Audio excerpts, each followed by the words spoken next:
अगर उनकी नीयत अच्छी है और वो चाहते हैं कि लोगों का भला हो सकता है कि वो जो कॉन्सेप्ट वो दें वो कॉन्सेप्ट लोगों का कल्याण करने वाला हो। लेकिन उसमें एक चीज़ ध्यान रखनी हमें चाहिए, अगर वो ये कह रहे हैं कि ये जो कॉन्सेप्ट आ रहा है और वो कई बार उनको मजबूरीवश कहना पड़ता है, और ये इंडियन फिलॉसफी में तो हमें पूरा मतलब हिस्ट्री से देखने को मिलता है कि कोई भी व्यक्ति स्वतंत्र रूप से अपनी बात कहने की हिम्मत नहीं, क्योंकि उसे पता है कि अगर वो स्वतंत्र रूप से अपनी बात रखेगा तो बहुत संभावना है कि उसकी बात कहीं गुम हो जाए। हाँ, और एक और कारण मुझे लगता है कि जैसे वेदांत का जो डिवीजन कर दिया गया 3 पार्ट्स में, जैसे अद्वैत वेदांत उसका ओरिजिनल होना चाहिए था जिसे वैसे समझा जाए, तो एक्चुअली भगवत गीता से पूरा जो जातिवाद है सब ज्यादातर स्टार्ट हुआ है, ठीक है।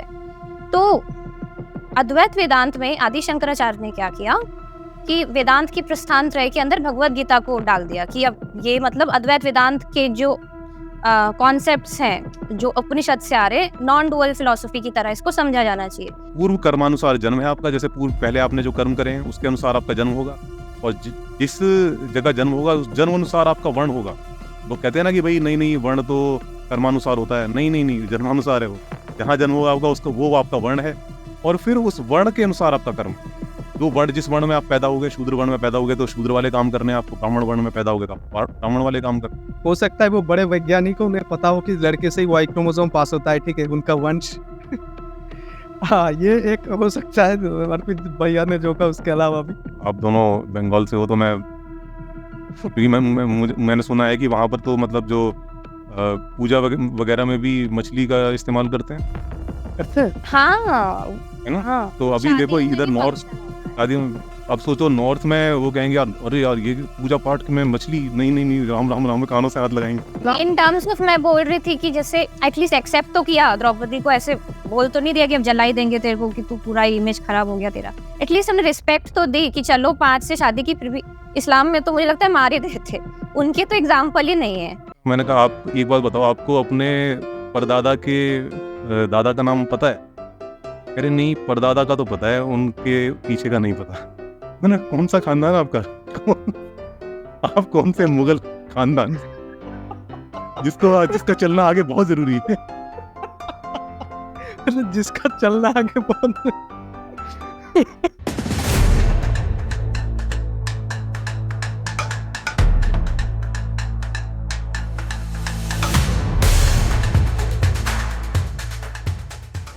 दर्शकों को नमस्ते। आज हमारे साथ अर्पित भैया और मेघना जी दोनों जुड़े हैं, तो पहले तो दोनों को हेलो बोलता हूँ। कैसे आप लोग?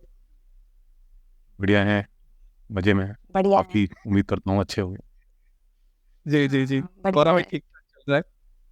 तो एक मुद्दा भारत में कभी पुराना होता नहीं, देखिएगा आप, कि जातिवाद, ठीक है। तो आज हम तीनों ने मतलब फैसला किया कि थोड़ा सा जातिवाद के इतिहास में जाएंगे, या फिर जातिवाद कैसे आया, उसके बाद वर्तमान में आएंगे कि जातिवादी जितने टॉपिक्स होते हैं, जैसे रिजर्वेशन हो गया, या फिर एक दूसरे को और कैसा उनका व्यवहार रहता है। जैसे कि मैं जहाँ पे रहता हूँ, देखिए तो वो उस वहाँ पे एक कम्युनिटी चारी तरफ है, मतलब एक साथ ही रहना पसंद करते हैं सभी, ज़्यादा दूसरे कम्युनिटी के वहाँ पे रहते भी नहीं है, ठीक है। तो देखते हैं, तो पहला तो सवाल मेरा आप दोनों से रहेगा कि एक एक करके पूछेंगे कि जब मतलब इंसानी इतिहास में ऐसा कोई पड़ाव रहा होगा शायद जब जातिवाद उतना था नहीं, जैसे कि एकदम शुरुआती पड़ाव में जब डिवीजन ऑफ लेबर था नहीं, मतलब लोग सिर्फ मतलब अपने जेंडर के हिसाब से, उम्र के हिसाब से काम दे देते थे, और तब से एक नियम भी लागू हुआ था कि काम सभी एक ही कर रहे हैं, मतलब अब जो बड़ा होगा उसने ज्यादा काम किया होगा, तो शायद वही से ये सब आया होगा कि बड़ों को रिस्पेक्ट दो, जैसे वेस्ट में अपनी वो खत्म हो चुका है शायद। एक एक करके शुरू करते हैं। पहले अर्पित भैया बताइए आप। मुझे लगता है कि इसकी जो शुरुआत है वो कहीं ना कहीं से जब हमने एग्रीकल्चरल सोसाइटीज़ फॉर्म करनी शुरू करी हैं, वहाँ से ये लेबर डिवीजन शुरू हुआ है, श्रम का जो विभाजन शुरू हुआ है, जिसमें कि अलग अलग लोग जो कि अलग अलग कामों को किया करते थे, उन लोगों का एक विभाजन हुआ है। लेकिन मुझे लगता है कि उस टाइम तक भी एक बर्थ वाला जो सिस्टम होता है ना कि भाई बाई बर्थ आप यही काम करो, वो एक मतलब चॉइस थी। मतलब होता तो यही था कि जो परिवार में, जैसे आप एक पॉट मेकर के फैमिली में पैदा हो गए लेट्स से, तो ज़्यादा संभावना यही है कि आप उसी पेशे को अपनाओगे, क्योंकि आप लगातार उसको बचपन से देखते हुए आ रहे हो। तो वो संभावना ज़्यादा है। आप एक किसान फार्मर के यहाँ पैदा हो गए तो आप प्रोबेबिलिटी यही है कि आप ज़्यादातर वही करो। लेकिन फिर भी एक मतलब कोई वो नहीं था कि भाई आपने यही करना है, और आपके एक सामाजिक नियम आपके लिए डिसाइडेड नहीं थे। और इसकी हमें मतलब एक ये भी पता चलता है कि ये कब से एक्चुअल में होना शुरू हुआ। अगर जैसे इंडिया की अगर हम बात करें तो ऋग्वेद है पहला जो ऐसा ग्रंथ है जिसके अंदर हमें इसका कहें कि एक पूरा स्ट्रक्चर तो नहीं, बट इसका बीज हमें मिल जाता है। उसमें जो पुरुष सूक्त है, पुरुष सूक्त के अंदर उसमें बताते हैं कि भाई जो उसके मुख से ब्राह्मण का जन्म हुआ, एंड बाजुओं से क्षत्रियों का, और पेट से वैश्य का, एंड पैरों से शूद्र का। तो ये हो जाता है, लेकिन उसमें बहुत ज़्यादा हमें डिटेल नहीं मिलती कि ये जो बताया गया है इस तरह से, क्या ये वास्तव में जन्म आधारित व्यवस्था थी, या जस्ट एक ऐसे ही सोसाइटी को उसके काम के आधार पर डिवाइड कर दिया गया था, और जिसमें कि हायरार्की थी नहीं थी, वो भी उतना क्लियर नहीं होता है। ऋग्वेद सबसे मतलब प्राचीन है भारतीय जो ग्रंथ हैं उनमें, और उसके बाद फिर जो है बाकी वेद आ जाते हैं। बाकी वेदों में फिर स्पष्ट होने लगता है कि भाई ये जो है व्यवस्था अब पूरा एक स्ट्रक्चर बन चुका है इसका, और इसमें जो हायरार्की है वो बड़ी स्पष्ट है, और जो नियम है अलग अलग जातियों के वो बड़े क्लियर हैं। तो यजुर्वेद में, सामवेद में, अथर्ववेद में ये सारे चीज़ें बिल्कुल क्लियर होने लगती हैं। और फिर हम देखते हैं कि जो अगर हम जाते हैं जेनेटिक्स पे, तो वहाँ से भी हमें ये पता चलता है कि 2nd सेंचुरी में भारत के अंदर लोगों ने मिक्स होना बंद कर दिया। मतलब जो जातियां थीं वो जातियां एक ही अपने ग्रुप के अंदर ही शादियां कर रही थी, वो एक दूसरे के साथ मिक्स नहीं हो रही। तो यहाँ से हमें पता चलता है कि वो जो चीज़ थी, एक कहें कि मे बी शुरू में एक विचार रहा होगा, जो ये जो ब्राह्मण क्षत्रिय शूद्र करके जो एक वर्णाश्रम व्यवस्था थी, एक जो विचार जो था उसने अब एक ऐसा रूप ले लिया है, हम कह सकते हैं कि जो कि अब रिजिड हो गया है, और जो कि अब जन्म आधारित बन गया है। तो ये मुझे इस तरह से हिस्ट्री इसकी दिखती है। और उसके बाद तो फिर पूरा इतिहास है, फिर तो जितने भी आप पुराण उठा लो, कुछ भी उठा लो, गीता उपनिषद सब उठा लो, सब में वो पूरा आपको वैसे ही उसी तरह से मिलता है। जी, मतलब ये 2nd सेंचुरी वाला मुझे पता नहीं था, पर हाँ, नीरज अत्री जी नाम के एक जेनेटिसिस्ट है भारतीय, ठीक है? उन्होंने बताया कि हम भारतीय मतलब अपने ही गोत्रों में, या फिर गोत्र में नहीं, शायद विवाह करना मना है। अपने ही कास्ट में इतना ज़्यादा मतलब विवाह करते हैं कि अब जेनेटिक वैरायटी कम होती जा रही है, और मतलब भाइयों-बहनों में शादी करने से जो मतलब रिसेसिव जीन्स आ जाते हैं ना, जिससे बीमारियाँ फैलती हैं, वो भविष्य में देखने को मिल सकती है भारतीयों के अंदर। तो ये बात तो बिल्कुल सही है। आपकी मेघना वॉइस जी, आप क्लियर नहीं आई मेरे को, थोड़ा सा आपकी वॉइस ब्रेक हुई, एक बार दोबारा बताएंगे? अच्छा, बस ब्रेक हो गई। मतलब हाँ, एक भारतीय जेनेटिसिस्ट है एक जो नीरज अत्री जी, ठीक है? उन्होंने एक बार बताया था कि भारत के अंदर हम अपने ही कास्ट के अंदर इतना शादी करते हैं कि जेनेटिक वैरायटी खत्म होती जा रही है धीरे-धीरे, और भविष्य में शायद बहुत सारे रोग भी हमें देखने को मिले, मतलब एक-एक कास्ट में अलग-अलग टाइप के रोग, ठीक है? जैसे यहूदियों में जो हो रहा है, यहूदी अपने ही अंदर शादी वगैरह करते हैं, ठीक है? बहुत ही कम बाहर के लोगों से करते हैं, तो उनमें तो ये समस्या अभी भी दिख रही है। ठीक है, तो मेघना जी, इसके बारे में आपका क्या ख्याल है? मतलब हाँ, बिल्कुल, मैं जैसे अर्पित से सहमत हूँ कि जैसे भी धर्म, रिलीजन वगैरह जब से देखा गया अ, है ना, ह्यूमैनिटी में, तब से ये जातिवाद का पूरा जो सिस्टम है, ये एंटर किया है। उसके पहले काफ़ी हज़ारों साल तक ऐसा था कि शादी का भी कोई कॉन्सेप्ट था नहीं। लोग ऐसे ही मतलब रहते थे। शादी का कॉन्सेप्ट भी रिसेंट ही है, मतलब हज़ारों साल तक इंसान बिना शादी के भी रहा है। सोशियोलॉजी में हमें ये पता चलता है। तो और ये जो पूरी चीज़ है ना, ये जातिवाद, मैं इसको जैसे स्त्रियों की तरफ ले जाऊँगी, जैसे रिसेंटली क्योंकि मैं मनुस्मृति वगैरह पे वीडियो बनाई हुई हूँ। तो ये जो स्त्रियों के प्रति भी जो होता है, वो भी एक तरीके से जातिवादी है, जो कि ऋग्वेद से स्टार्ट होके हमें सारे मनुस्मृति तक, जो पूरे मतलब स्मृति टेक्स्ट है रिसेंट, वहाँ तक हमें पूरा ये फैला हुआ मिलता है, लड़कियों के साथ भी। तो हाँ, मतलब मुझे लगता है कि रिलीजन इसका एक कारण है कि जो गलत तरीके से लोगों ने मतलब ले लिया कि ठीक है, शायद अच्छे इंटेंशन से लिखा गया होगा। शायद सारे स्कॉलर्स का अच्छा इंटेंशन ना भी हो, तो कुछ स्कॉलर्स का सीरियस होगा, मतलब ये सब लिखने के पीछे सीरियस इंटेंशन। लेकिन वो बाद में मिस रिप्रेजेंट हो गया पब्लिक में, और पब्लिक में रिलीजन की वजह से जाति की भावना फैल गई। जैसे मनुस्मृति में लड़कियों के प्रति जो जातिवाद बताया है कि जैसे लड़की के अगर पीरियड्स हैं तो जब तक मतलब जैसी पीरियड स्टार्ट होते हैं वैसी लड़की की शादी करा देनी चाहिए, ऐसा लिटरली श्लोक है मनुस्मृति में जो लिखा है। पीरियड से पहले शादी कर। हाँ, वरना जो पिता है उसको पाप का भोगी होना पड़ेगा। और भी बहुत है ऐसे कि लड़कियां जो है 2 ही लोगों पे डिपेंडेंट रहनी चाहिए, एक पति पे एक पुत्र पे।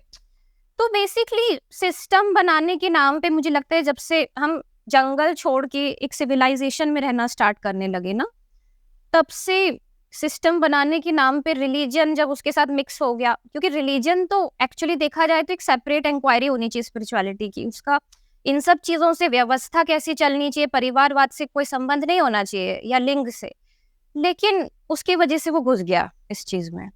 तो मुझे लगता है इसका कारण वही है कि miss interpretation and following of religion के कारण। शादी वाले एक मसले पे एक चीज याद आ गई कि कहाँ पढ़ा था याद नहीं, पर पहले शायद बहुत पहले की स्त्रियां ये सोचती थी कि जितने पुरुषों के साथ में संग मतलब एक होंगी, ठीक है, उनका सीमेन मुझे मिलेगा तो सबके गुण मुझे मिल जाएंगे। तो उन्हें पता नहीं था कि शायद एक एग और एक स्पर्म मिलके एक मतलब बच्चा होता है, ठीक। ये कहाँ पढ़ा आपने? मतलब ये एक कहानी जैसी थी, ऐसी ऐसा कुछ था, मतलब ऐसा कि वो कहानियां वो फैलाते थे कि वो सोचते थे ऐसा।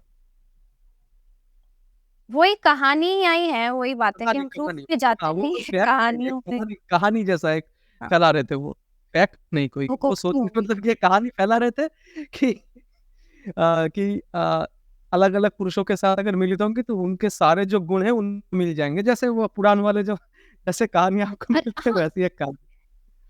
एक और चीज आपको पता है, ऐसा हम इंडिया को कोसते हैं ना कि रिलीजन के नाम पे जो है मिस इंटरप्रिटेशन हुई है और फिर लड़कियों के साथ भेदभाव, जैसे क्योंकि जातिवाद का टॉपिक है तो लड़कियों का भी टॉपिक वही है, जातिवाद ही है काइंड ऑफ। तो ये ना बाकी रिलीजन्स में भी देख पाओगे, जैसे ज्यूडिज्म में मेडूसा की स्टोरी है कि मेडूसा को की कोई लड़की है और वो अगर अपने जो भी हस्बैंड है उसके अंडर में नहीं रहेगी तो वो पाप की भागीदारी होगी। तो ये ज्यूडिज्म में भी है, क्रिश्चियनिटी में भी है कि लड़की को, अब जैसे मैरी देख लो जो जीसस की वो है मदर है, उसको वर्जिन मैरी बोल दिया है। तो जैसे आपने बोला ना कि ये मतलब लड़कियों का बेसिक वही बात है कि बेसिकली उनको शायद ये रहता होगा, मुझे लगता है जैसे सोशियोलॉजी का जो कॉन्सेप्ट है कि उस टाइम पे डीएनए मैचिंग तो होती नहीं थी, तो अब क्योंकि खेत वेत जोते जाते थे, फार्मिंग शुरू हो गई थी, तो शायद उनको रह रहा होगा कि लड़कियां क्या पता कि उनके पास वूम्ब है तो हो सकता है वो कहीं और जाके बच्चे पैदा कर ले, तो मुझे कैसे पता चलेगा मेरा ही बच्चा है। अब उत्तराधिकारी तो उसके हाँ उसी के बच्चे को होना चाहिए ना, तो वो वुमेन पे कैसे ट्रस्ट कर लेगा। तो मुझे लगता है वही से इसका पूरा रूट कि हमको सिविलाइजेशन चाहिए थी। और सारे रिलीजन में, ऐसा नहीं कि बस इंडिया में, हर जगह ये हुआ है कि वहां से जातिवाद भी आया है, लड़कियों को भी टारगेट किया गया है रिलीजन के नाम पे बेसिक। लड़कियों का तो ना बेसिकली क्या है ना कि लड़कियों को एज अ प्रॉपर्टी ट्रीट करना शुरू कर दिया, और ये हुआ है एग्रीकल्चरल सोसाइटीज़ के बाद।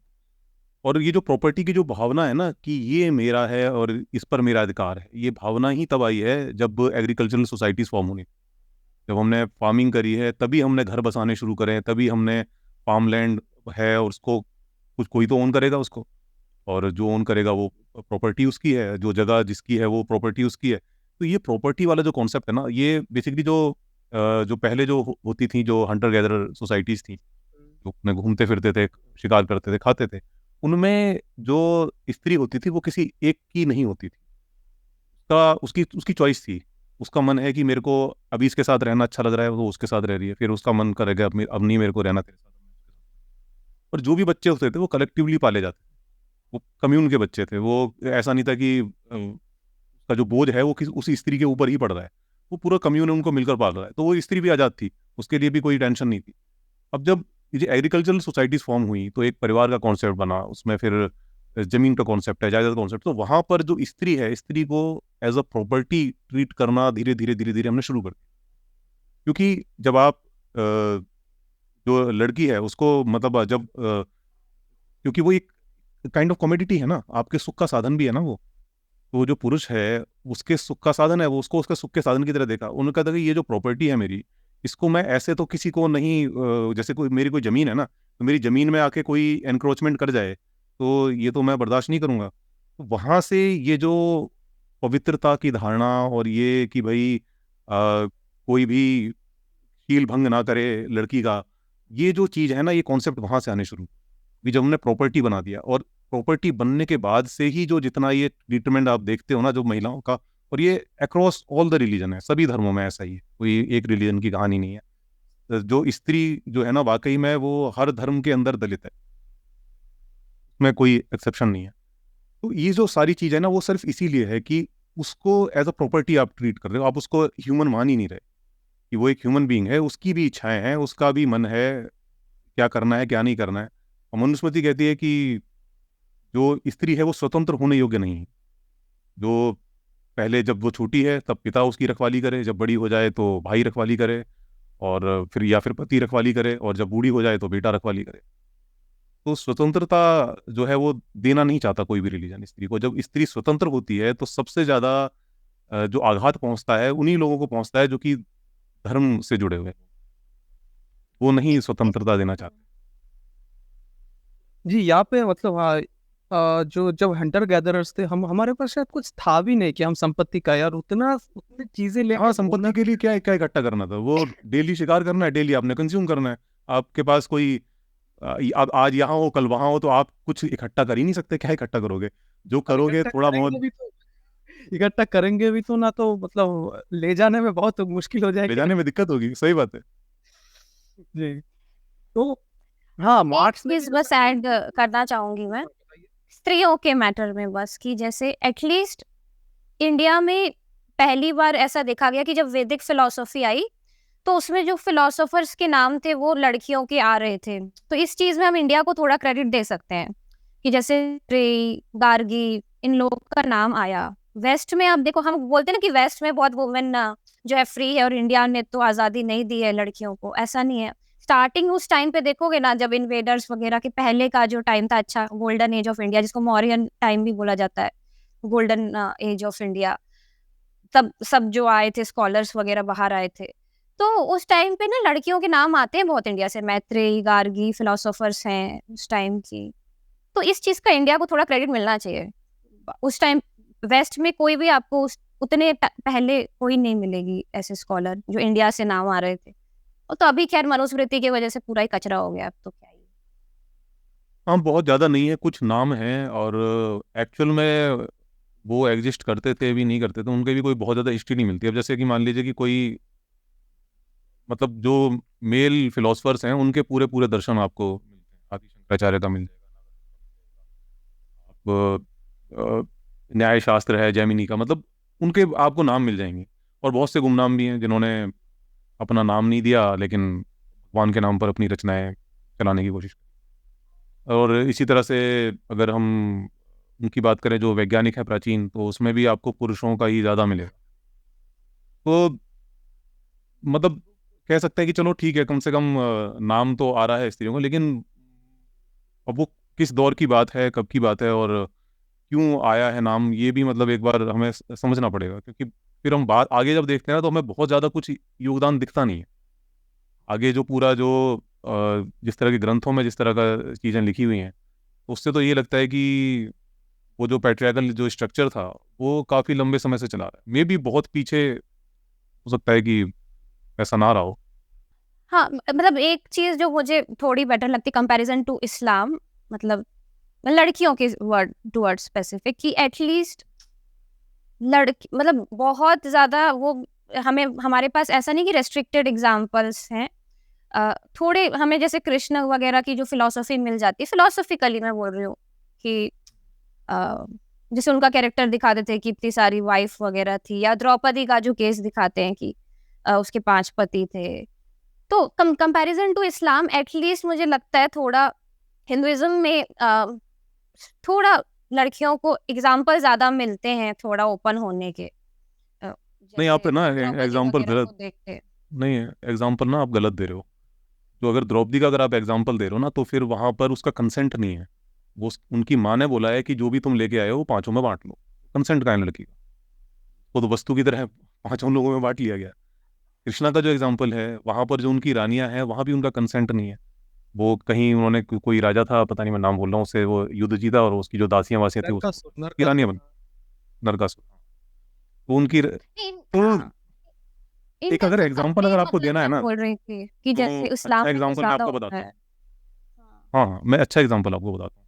अच्छा एग्जांपल है जो शिव और पार्वती की जो शादी है, वो एक अच्छा एग्जांपल है। वहां पर पार्वती अपने पिता से लड़ रही है कि मेरे को इससे शादी कर, और वो एक बेहतर एग्जांपल है कि वहां पर हम देखते हैं कि नारी की एक स्वतंत्रता हमें दिख रही है, कि वो चॉइस ले रही है कि मेरे को इससे शादी करनी है, और जो पिता है वो खिलाफ है उस शादी के। ये एक बेटर एग्जांपल। हाँ, वो द्रौपदी वाला केस ना, एक मुझे डाउट है कि क्योंकि हरियाणा या फिर उत्तराखंड के उस हिस्से में ना एक कुल के मतलब जो भाई होते हैं वो एक ही स्त्री से शादी करते हैं, क्योंकि मतलब संपत्ति ना बटे। आज भी होती है, मतलब एक खबर तो कुछ दिनों पहले ही पड़ी कि 2 भाइयों से एक ही लड़की शादी की थी। तो वो अगर कंसेंट से हो रहा है तो 1 से 5, 2 से 3 शादी करे, कोई बात नहीं है। अगर जबरदस्ती हो तो वो क्या है। और इस्लाम इन टर्म्स ऑफ मैं बोल रही थी कि जैसे एटलीस्ट एक्सेप्ट तो किया, द्रौपदी को ऐसे बोल तो नहीं दिया कि अब जला ही देंगे तेरे को कि तू पूरा इमेज खराब हो गया तेरा। एटलीस्ट हमने रिस्पेक्ट तो दी कि चलो 5 से शादी की, फिर भी इस्लाम में तो मुझे लगता है मार ही देते। उनके तो एग्जाम्पल ही नहीं है हाँ, उस सेंस में। अब थोड़ा इस्लाम में कुछ पॉजिटिव। मतलब मतलब हिंदुइज्म से कुछ मामलों में अच्छे हैं, क्योंकि जैसे मनुस्मृति में कहते हैं कि रजस्वला होने से पहले शादी करनी चाहिए, तो इस्लाम कहता है कि अगर रजस्वला हो उसके बाद शादी दी। और हो सकता है कि बेटियों को कम संपत्ति मिले, फिर भी इस्लाम में ना मतलब लड़कियों को संपत्ति का हिस्सा तो मिलता था, पतियों से हो मतलब पिता से हो। हिंदुइज्म में वो तो है नहीं, स्त्री धन के अलावा। कुछ उदाहरण शायद अच्छे भी हैं। नहीं, स्त्री धन तो ये ये तो नहीं पता कॉन्सेप्ट था अब मुझे आया, अब इस्लाम आया है का। ना। नहीं। स्त्री धन तो अब हमने ये कॉन्सेप्ट लेके आए हैं जब लॉ बना है, तो उसमें हमने कहा कि भाई स्त्री को तो कुछ मिले, क्योंकि पिता ने तो धक्का दे दिया पति के पास कि अब तू पति के पास जा। पति जो है कुछ प्रॉपर्टी में दे नहीं रहा, और डिवोर्स अगर उसको मिल गया तो कुछ तो हो उसके पास में गुजारे के लिए। तो ये स्त्री धन का जो कॉन्सेप्ट है वो लॉ से आया है, कि भाई जो स्त्री के जो जेवर हैं या जो भी पैसा वैसा उसने जोड़ा है उसको स्त्री धन में काउंट किया जाता है, चाहे उसके टाइम पर वो उसको आपको देना ही। इस्लाम में क्या है कि वो पहले ही तय कर लेते हैं कि अगर आप इस रिश्ते को ब्रेक करोगे तो आपको इतना अमाउंट पे करना पड़ेगा इसको। हालांकि उसमें भी अब आजकल क्या होता है कि वो एक नाम मात्र का एक अमाउंट है, वो हाँ हाँ, 1000 के 2000 टाइम पर में। बोल दिया जाता है। तो वो भी एक तरह से मतलब बेकारी हो गया है कॉन्सेप्ट।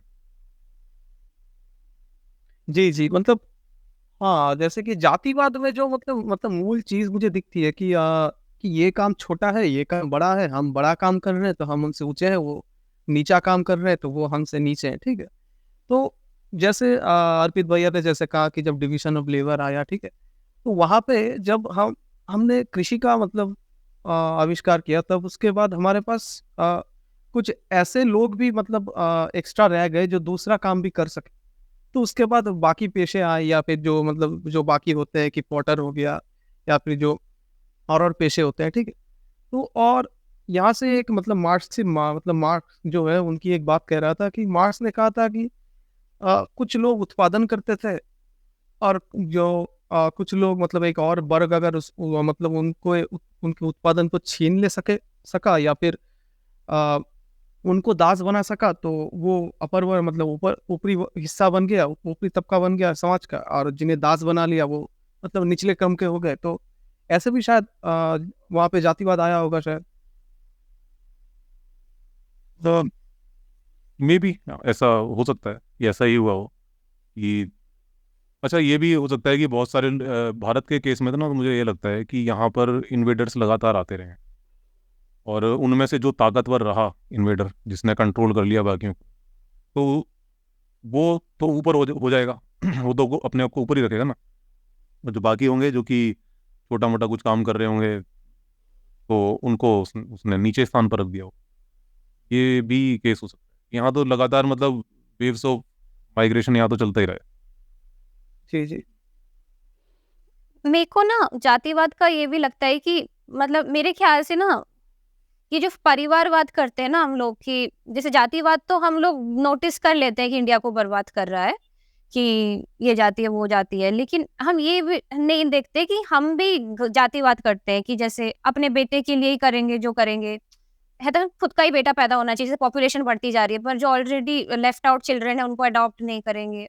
ये परिवारवाद भी मुझे लगता है बहुत बढ़ता जा रहा है, इरिस्पेक्टिव ऑफ जातिवाद। जो हमें ना ध्यान देना चाहिए। और इसका भी डायरेक्ट रिलेशन जातिवाद से ही है ऑब्वियसली, कि मेरा डीएनए जो है उसी के लिए मैं करूंगा कि वो प्रोटेक्टेड रह सके। तो ये फैमिली वैल्यू ना मुझे लगता है ये डुबा रही है इंडिया को। हाँ, ये अच्छी भी है लेकिन टू मच है यहाँ पे, कि कोई सोलो ट्रिप में भी नहीं जाना चाहता, वो भी बस अपनी फैमिली या अपना दोस्त, अपने मतलब हम लोग अननोन लोगों से बात भी नहीं करना मिलना मिलना नहीं चाहते। चाहते। हाँ, तो कुछ तो जातिवाद ना घुस गया है, ऐसे डीएनए में ही घुस गया है सबके, और वो परिवारवाद बन के अभी दिख रहा है कि हम थूकते हैं तो रास्तों में थूक देते, सिविक सेंस हमारा जीरो हो गया, जो आप देखते हो इंडियन टूरिस्ट का हो रहा है।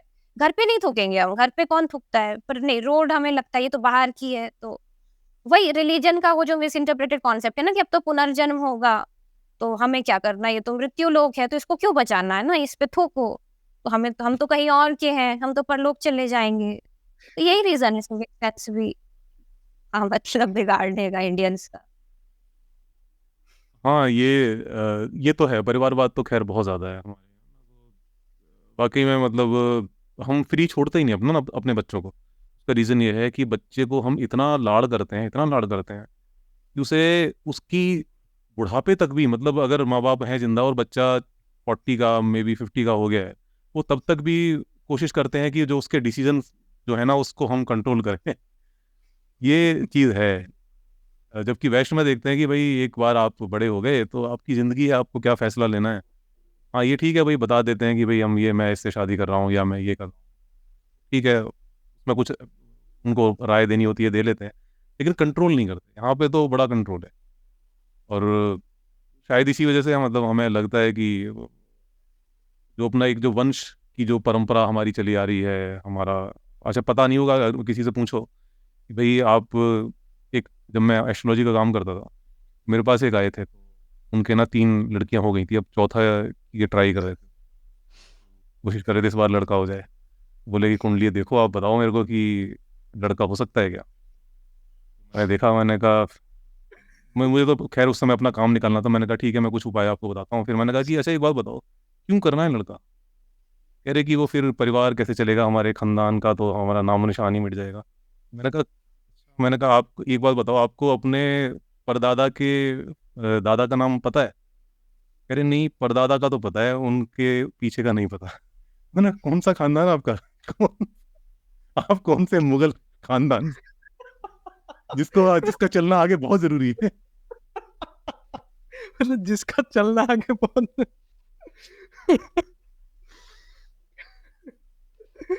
पता नहीं, शायद वो एजुकेशन मतलब या साइंस हमें लगता है कि भाई वंश से ही हमारा होगा, बल्कि ऐसा नहीं है। होमोसेपियंस है तो एक ऊपर लेवल पे देखिए तो सब होमोसेपियंस ही है ना, आपके वंश से अलग होमोसेपियन नहीं पैदा हो जाएगा। तो लोगों को वही है कि इवोल्यूशन में हमारा नहीं है विश्वास, हमें लगता है कि हम बंदर नहीं है, हम कोई महान है, कोई मुगल जैसे उन्होंने कहा, वैसे कुछ है, दो पर हम चीजें, बंदर हैं। दो पॉइंट्स यहाँ से निकले। एक, हो सकता है वो बड़े वैज्ञानिक हो, उन्हें पता हो कि लड़के से ही वाई क्रोमोसोम पास होता है, ठीक है, उनका वंश। हाँ, ये एक हो सकता है, अर्पित भैया ने जो कहा उसके अलावा भी। और दूसरी एक चीज, अच्छा मेघना जी ने एक जो बात की कि एडॉप्शन की, अच्छा जापान जैसे जो देश है वो मतलब बहुत ही सभ्य है, ठीक है, तो वो अभी मतलब बच्चे पैदा नहीं कर रहे वहाँ पे, मतलब बाहर से पॉपुलेशन बढ़ती जा रही है। तो जापान 2 दिनों बाद नहीं रहेगा ना, तो ये भी क्या उचित है? तो ये तो होता ही रहा है हमेशा, इसमें क्या है। जो बहुत सारी हैं, जो आप देखोगे, जाने कितनी संस्कृतियां आई नष्ट हो गई, भाषाएं आई नष्ट हो गई, चलता ही रहता है। आप कब तक उम्मीद कर सकते हो कि आप अपनी संस्कृति को बचा के रख सकते हो। संस्कृति जो है ना, अपने आप में जो चीज है वो स्थिर वाली चीज ही नहीं है, वो लगातार बदलने वाली चीज है। आज हम कहते हैं हमारी संस्कृति, हमारी संस्कृति, अरे ये आपकी संस्कृति नहीं है। आप अगर आज से पीछे 100 साल पहले जाओगे ना तो आपको कुछ और मिलेगा। आज जिन चीज़ों को आज आप अपनी संस्कृति से जोड़ते हैं, इवन चलो फूड की बात कर लेते हैं, बहुत सारी चीज़ें हम देखते हैं ना, हम अपने पूजा पाठों में यूज़ करते हैं, उनका आपकी संस्कृति से कोई लेना देना नहीं है। व्रतों के अंदर आपने देखा होगा कि वो साबूदाना खाया जाता है। साबूदाना पता है कब आया है? अंग्रेज लेकर आए हैं साबूदाना। ये अफ्रीका में होता था, एक पेड़ था, उसकी रूट काफ़ी बड़ी रूट होती है, और उस रूट को क्रश करके उसमें से जो जूस निकलता है, उस जूस को पता नहीं कैसे प्यूरिफाई करके उसकी फिर वो गोलियां बनाई जाती हैं, वो साबूदाना होता है। अब वो साबूदाना हमारे व्रतों में ऐसा घुस गया, हमें लगता है कि हमारी संस्कृति का हिस्सा है। ऐसे ही बहुत सारी चीजें हैं, मतलब आप जो कर रहे हो ना आज, वो पहले नहीं करता था कोई। तो संस्कृति वही लगातार बदलती रहती है। वही मुझे लगता है कि मतलब रिलीजन तो नहीं, मैं स्पिरिचुअल फिलोसफी मतलब यहाँ से क्लिक हो रही है मुझे कि रिलीजन भी मतलब क्यों डिस्कवर किया गया था, क्योंकि इंसान को अपना, और वो कैसे आ गया ये मतलब, क्योंकि हमें पता नहीं हम कहाँ से आ गए, तो ये जो ट्रांसेंडेंटल नेचर है कि हम है पर कहाँ से आ गए, तो ये नेचर फाइंड आउट करना था, इसीलिए रिलीजन का बेसिकली डिस्कवरी स्टार्ट हुआ था। बट उसकी एग्जैक्ट डेफिनेशन हम आज तक पता नहीं कर पाए, रिलीजन की सबकी अलग अलग डेफिनेशन है। तो स्पिरिचुअल फिलोसफी के हिसाब से भी देखें हम इन, तो मतलब अद्वैत वेदांत, क्योंकि मैं पढ़ती हूँ तो वहां से मैं जैसे रिलेट कर पाती हूँ कि है तो मतलब सब वही ना, मटेरियली उसको अगर आप विभाजन, जैसे श्री कृष्ण की फिलोसफी में है कि सब कुछ त्रिगुणात्मक है, मतलब तीनों गुणों का खेल है मटेरियल जो भी है, तो वो उसके हिसाब से ही होगा, सब रैंडम है। तो स्पिरिचुअल फिलोसफी आप देखोगे तो सब तो रैंडम ही है, तो लोग फिर भी फंस जाते हैं कि नहीं ये साबूदाना लेंगे तो ही उनका पूजा जो है खराब होगा, मतलब सॉरी संपन्न होगा। तो हम रिलीजन में घुस गए हैं और स्पिरिचुअलिटी से हट गए हैं, ऐसे मुझे लगता है। अच्छा, इसमें अभी जैसे आप दोनों बंगाल से हो, तो मैं, क्योंकि मैंने सुना है कि वहाँ पर तो मतलब जो पूजा वगैरह में भी मछली का इस्तेमाल करते हैं, करते हैं, हाँ है ना? हाँ, तो अभी देखो शादियों में इधर भी नॉर्थ, फंक्शन होता है। शादी में, अब सोचो नॉर्थ में वो कहेंगे यार, अरे यार ये पूजा पाठ में मछली नहीं नहीं नहीं, राम राम राम, कानों से हाथ लगाएंगे। तो संस्कृति का डिफरेंस है ना। तो आप कैसे कह सकते हो सबको एक रंग में, कैसे रंग सकते हो? ये कह दो कि नहीं ये हिंदू संस्कृति ना, तो ये वाली है, ये वाली जो है ना ये हिंदू संस्कृति, और ये वाली नहीं, नहीं कर सकते। हर जगह का प्रभाव पड़ता है कि वो एक क्या है, समुद्र के पास में है, तो वहां पर वो जो मछली है वो खान पान का हिस्सा है। साउथ में आप जाओगे, साउथ में बहुत सारे जो ब्राह्मण्स हैं, उनके भाई सी फूड चलता ही चलता है। तो ये संस्कृति है, जहां आप रह रहे हो उसकी वो एलिमेंट आपके ऐड हो ही जाते हैं। और इसी तरह से भारत में तो बहुत सारे लोग बाहर से आते रहे, उनकी संस्कृतियां भी हम अपनाते रहे। तो आज जो संस्कृति अभी देखो, ये क्या कहते हैं, 14 फरवरी को, वैलेंटाइन डे को, ये बहुत सारे जो गैंग लेके निकल जाता है लाठी वाठी पार्कों में कि भाई भी हमें कपल दिखेंगे हम उनको क्लास लगा देंगे उनकी। वो कहते हैं हम संस्कृति की रक्षा कर रहे हैं। इन संस्कृति नहीं थी तुम्हारी। ये जो संस्कृति जो तुम जिसको अपनी संस्कृति समझ रहे हो, ये एक्चुअल में ये इन्वेडर्स की संस्कृति है, जिनको तुम अपनी समझकर सोच रहे हो कि हम इसकी रक्षा कर देंगे। आपकी संस्कृति में स्वयंवर की प्रथा रही है। विवाह के इतने सारे तरीके हैं, गंधर्व विवाह से लेकर और राक्षस पिशाच विवाह, इतने तरह के विवाह हैं आपके आपके यहाँ पर। तो और अभी जैसे मैंने शिव पार्वती एग्जाम्पल बताया, ऐसे एग्जाम्पल्स हैं आपके पास में। आपको, आप कौन सी संस्कृति की रक्षा करो? ये संस्कृति नहीं है आपकी भाई। तो हमें नहीं पता होता, हम चीजें बदलती जाती हैं, और जो चीजें प्रेजेंट में होती हैं हम सोचते हैं हाँ यही हमारी संस्कृति। और इसी तरह से जो मुस्लिम्स आए हैं बाहर से, वो भी ऐसा नहीं है कि वो अब आजकल वैसे बहुत कोशिश चल रही है उनको भी कि भाई वो प्योर अरेबियन जो संस्कृति है उसको अपनाएं, ताकि वो ज़्यादा प्योर मुस्लिम हो सकें। ये कोशिशें चल रही हैं आजकल। लेकिन जो अगर आप देखो पुराने टाइम में कि जिस तरह की उनके रीति रिवाज हैं, उनके जो शादी में जो फंक्शंस होते हैं, उनके जो बहुत सारे रीति रिवाज हैं ना, वो हमारे रीति रिवाजों से मैच करते हैं। वही उसी तरह की चीज़ें हो रही होती हैं वहाँ पर। तो संस्कृतियाँ जब दो आपस में टकराती हैं, तो वो कुछ आपसे सीखते हैं, कुछ आप उनसे सीखते हो, ये चीज़ें मिक्सिंग वगैरह ये सब चलती रहती है, एक धारा है। तो ये सोचना कि भाई हमारी संस्कृति बची रहे, ये बचा रहे, वो सोचना बेवकूफ़ वाली बात। आप का जो गोल है ना, वो ये होना चाहिए कि क्या ऐसा करा जाए कि ज़्यादा से ज़्यादा लोगों को हम एक बेहतर ज़िंदगी दे सकें। वो आपका प्राइम गोल होना चाहिए। संस्कृति वगैरह ये तो चीज़ें चलती ही रहेंगी, आप इस धारा को रोक ही नहीं सकते।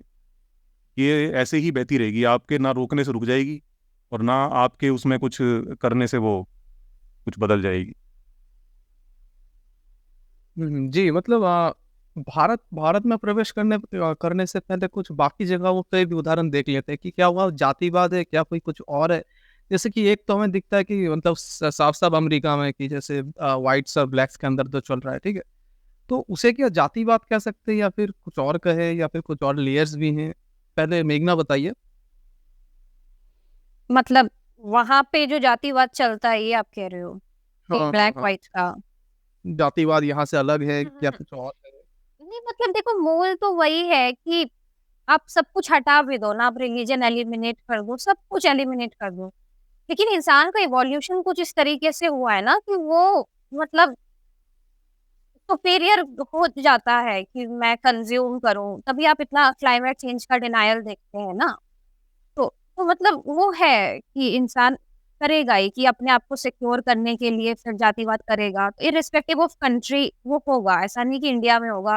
कोई रिलीजन ना भी रहे, क्या पता सेंट्रल कुछ आइलैंड है जहाँ पे रिलीजन रिलीजन कुछ है नहीं, अंडमान एंड निकोबार सॉरी इस साइड जो है ऑस्ट्रेलिया की तरफ है ना आइलैंड, तो वहां पे क्या पता वहां पे भी जातिवाद या रिलीजन ना हो, लेकिन इंसान कुछ तो करेगा अपने फ्रेंड्स को सिक्योर करने के लिए या अपनी गैंग को सिक्योर सिक्योर करने के लिए, दो गैंग बन जाएंगे, ऐसे कुछ तो भी होगा। तो वो मुझे लगता है इंसान के ईगो की अगेन समस्या है, कंस्ट्रक्शन है कि उसकी टेंडेंसी ऐसी है कि मैं भोग लूं, कंजम्पशन, तो नहीं मतलब इसीलिए वो जैसे लव का जो इमोशन है या कंपैशन जो है, इसीलिए इससे अध्यात्म में मतलब अध्यात्म में अगर आप फिलोसफी पढ़ोगे तो प्राकृतिक नहीं माना जाता, क्योंकि ये इंसान प्राकृतिक तो यही है कि वो भोगेगा मतलब जानवरों की तरह ताकि उसकी कम्युनिटी बढ़े, कंजम्पशन।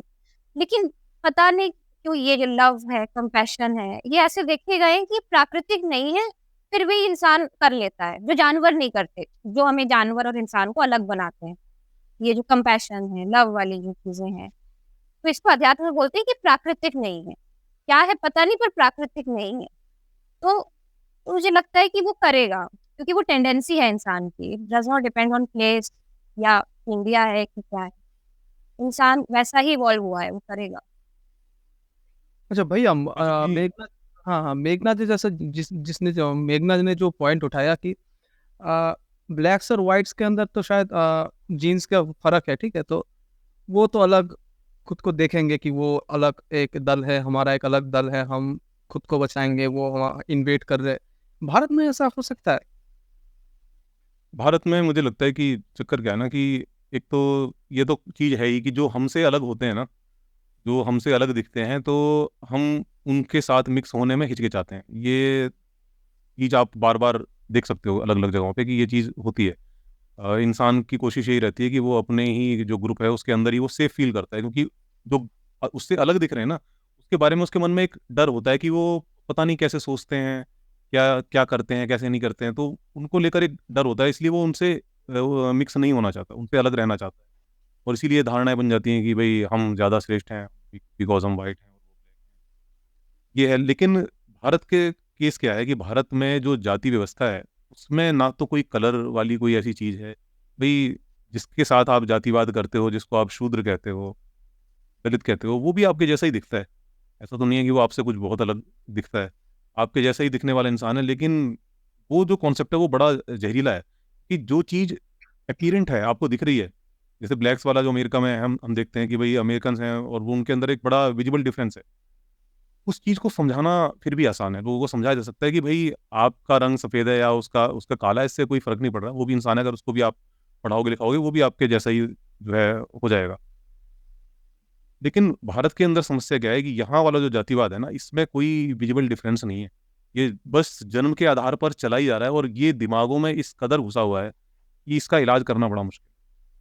वहाँ आप लोगों को कैसे समझाओगे कि आपको ये भेदभाव नहीं करना है? वो भेदभाव इतना गहरा उनके मन में घुसा हुआ है कि एक जैसा मतलब एक ही जैसा दिख रहा है वो इंसान, लेकिन फिर भी वो उसके साथ मिक्सअप नहीं होना चाहता। मुझे लगता है ना कि एक चीज इसको सॉल्व कर सकती है, एक ट्रिगर पॉइंट मैं यहाँ नोटिस कर पाती हूँ, ये धारणा अगर मिट गई ना किसी इंसान में कि आगे भी एक जन्म होगा, तो काफी हद तक ये चीज सॉल्व हो सकती है कि यही है सब जो है। मुझे लगता है क्योंकि वो ना फिर जातिवाद इसलिए भी शायद करता है कुछ हद तक कि आगे जो है उसका कंटिन्यू हो सके, वही जैसे पितरों की पुनर्जन्म वाला शांति कॉन्सेप्ट। के लिए ये वो। हाँ नहीं नहीं, पुनर्जन्म नहीं, हाँ, जैसे पितरों की शांति के लिए जैसे हम पूजा पाठ करते हैं ना, हाँ मतलब पुनर्जन्म ही की जो पॉपुलर चलता है ना कि अगला जन्म होगा तो हम श्राद्ध व्राद्ध क्यों करते हैं, इसीलिए करते हैं ना। तो वो मैं कह रही एक्चुअल हूँ में वो क्या है ना, धारणा एलिमिनेट हो हुई तो क्या पता हो। जो बहुत बड़ा रीज़न है ना भारत के अंदर जो जातिवाद मौजूद है, उसके पीछे बहुत बड़ा रीज़न है कि वो हमारे धर्म में इंटरवीन हो गया। हमने धर्म के अंदर उसको पूरा समाहित कर लिया है हमारे पास ना। मतलब उसके पक्ष में हमने इतनी आर्गूमेंट्स बना लिए हैं, क्योंकि जब आप एक बार के आपका धर्म के अंदर आ गया, आपकी फिलॉसफी में घुस गया वो, तो फिर आप उसके लिए आर्गूमेंट पैदा कर लोगे। और आर्गूमेंट्स वही हो जाती हैं कि भाई अगर तो आप इस परिवार में पैदा हुए तो पिछले जन्म में आपके कुछ कर्म ऐसे रहे होंगे। तमाम शास्त्र हैं इस बात को कहते हैं कि पिछले जन्म में जैसे आपके कर्म होते हैं तो कर्मानुसार आपका जन्म होता है, और जो जन्मानुसार आपका वर्ण है और वर्णानुसार जो है फिर आपका कर्म है। ये जो शंकराचार्य है ना, पूरी शंकराचार्य, उनके शब्द बता रहा हूँ मैं, एग्जैक्ट शब्द। ये आपके पूर्व कर्मानुसार जन्म है आपका, जैसे पूर्व पहले आपने जो कर्म करे हैं उसके अनुसार आपका जन्म होगा, और जिस जगह जन्म होगा उस जन्म अनुसार आपका वर्ण होगा। लोग कहते हैं ना कि भाई नहीं नहीं वर्ण तो कर्मानुसार होता है, नहीं नहीं नहीं, जन्मानुसार है वो। जहाँ जन्म होगा उसका वो आपका वर्ण है, और फिर उस वर्ण के अनुसार आपका कर्म है। जो वर्ण, जिस वर्ण में आप पैदा हो गए, शूद्र वर्ण में पैदा हो गए तो शूद्र वाले काम करने हैं आपको, ब्राह्मण वर्ण में पैदा हो गए तो आपको ब्राह्मण वाले काम करने हैं। तो ये जो कॉन्सेप्ट है ना, ये वाकई में बहुत बड़ा जस्टिफिकेशन देता है कि आप, अगर कोई व्यक्ति है वो ये कहता है कि भाई मैं क्यों पैदा हो गया एक शूद्र परिवार के अंदर, तो जस्टिफिकेशन है आपके पास में, भाई पिछले जन्म में तुमने ऐसे कर्म करे इस वजह से तुम शूद्र परिवार में पैदा हो। और ये जो जस्टिफिकेशन है ना, ये इतना बढ़िया है, इतना मतलब गजब का है कि आदमी सेटिस्फाइड हो जाता है, वो क्रांति नहीं करता। अब सोचो अमेरिका में क्रांति हो गई, जो ब्लैक्स ने अब उनको अधिकार मिल गए। क्यों मिल गए? क्योंकि वहां पर ये धर्म के अंदर नहीं घुसी थी ये चीज, यहाँ पर धर्म के अंदर घुस गई है। अब वो आदमी तसल्ली करके बैठा हुआ है कि हाँ यार पिछले जन्म में कर्म मेरे ऐसे ही थे, तो मैं तो क्या है, मेरी ही गलती है। तो उसने समझा लिया अपने आप को। ये चीज है कि भारत के अंदर से जातिवाद नहीं जाता। ये जो पुनर्जन्म का जो कॉन्सेप्ट है ना, पुनर्जन्म कर्म सिद्धांत, ये जो पूरा कॉन्सेप्ट है, ये पूरा जातिवाद को की रक्षा करता है, उसका सपोर्ट करता है। हाँ, जैसे मेघना के साथ एक बांग्ला पॉडकास्ट किया था ना, तो वहां पर ना सदगुरु के बारे में, मतलब बांग्ला में था या हिंदी में था मुझे याद नहीं, ठीक है, लेकिन सदगुरु के बारे में उन्होंने बताया मुझे कि सदगुरु ने ये कहा कि मेरी हालत इतनी अच्छी अब क्यों है, क्योंकि मैंने पिछले जन्म में बड़े अच्छे काम किए हैं। आप लोगों की क्यों खस्ता है, क्योंकि आपको अच्छे काम अभी करने हैं। तो बड़ा अच्छा जस्टिफिकेशन है भाई कि अब मुझे भाई सब पूजो और तुम अपना तुम वो मुश्किल वाला काम तुम खुद करो, क्योंकि तुमने बुरे काम किए हैं। देखो बिल्कुल। मेरे को ना वही, जैसे इन्होंने शंकर भाष्य की जो बात करी ना, तो वही है कि हाँ पॉपुलरली आप उसको देखोगे तो आपको जो किसी को भी, मतलब ज्यादातर लोगों को मिस इंटरप्रेट ही होगा, जिस वजह से जातिवाद इतना घुस गया है। फैक्ट्स अवेलेबल है कि जातिवाद घुस गया है लोगों में, मतलब इतना मिस इंटरप्रेट हुआ है।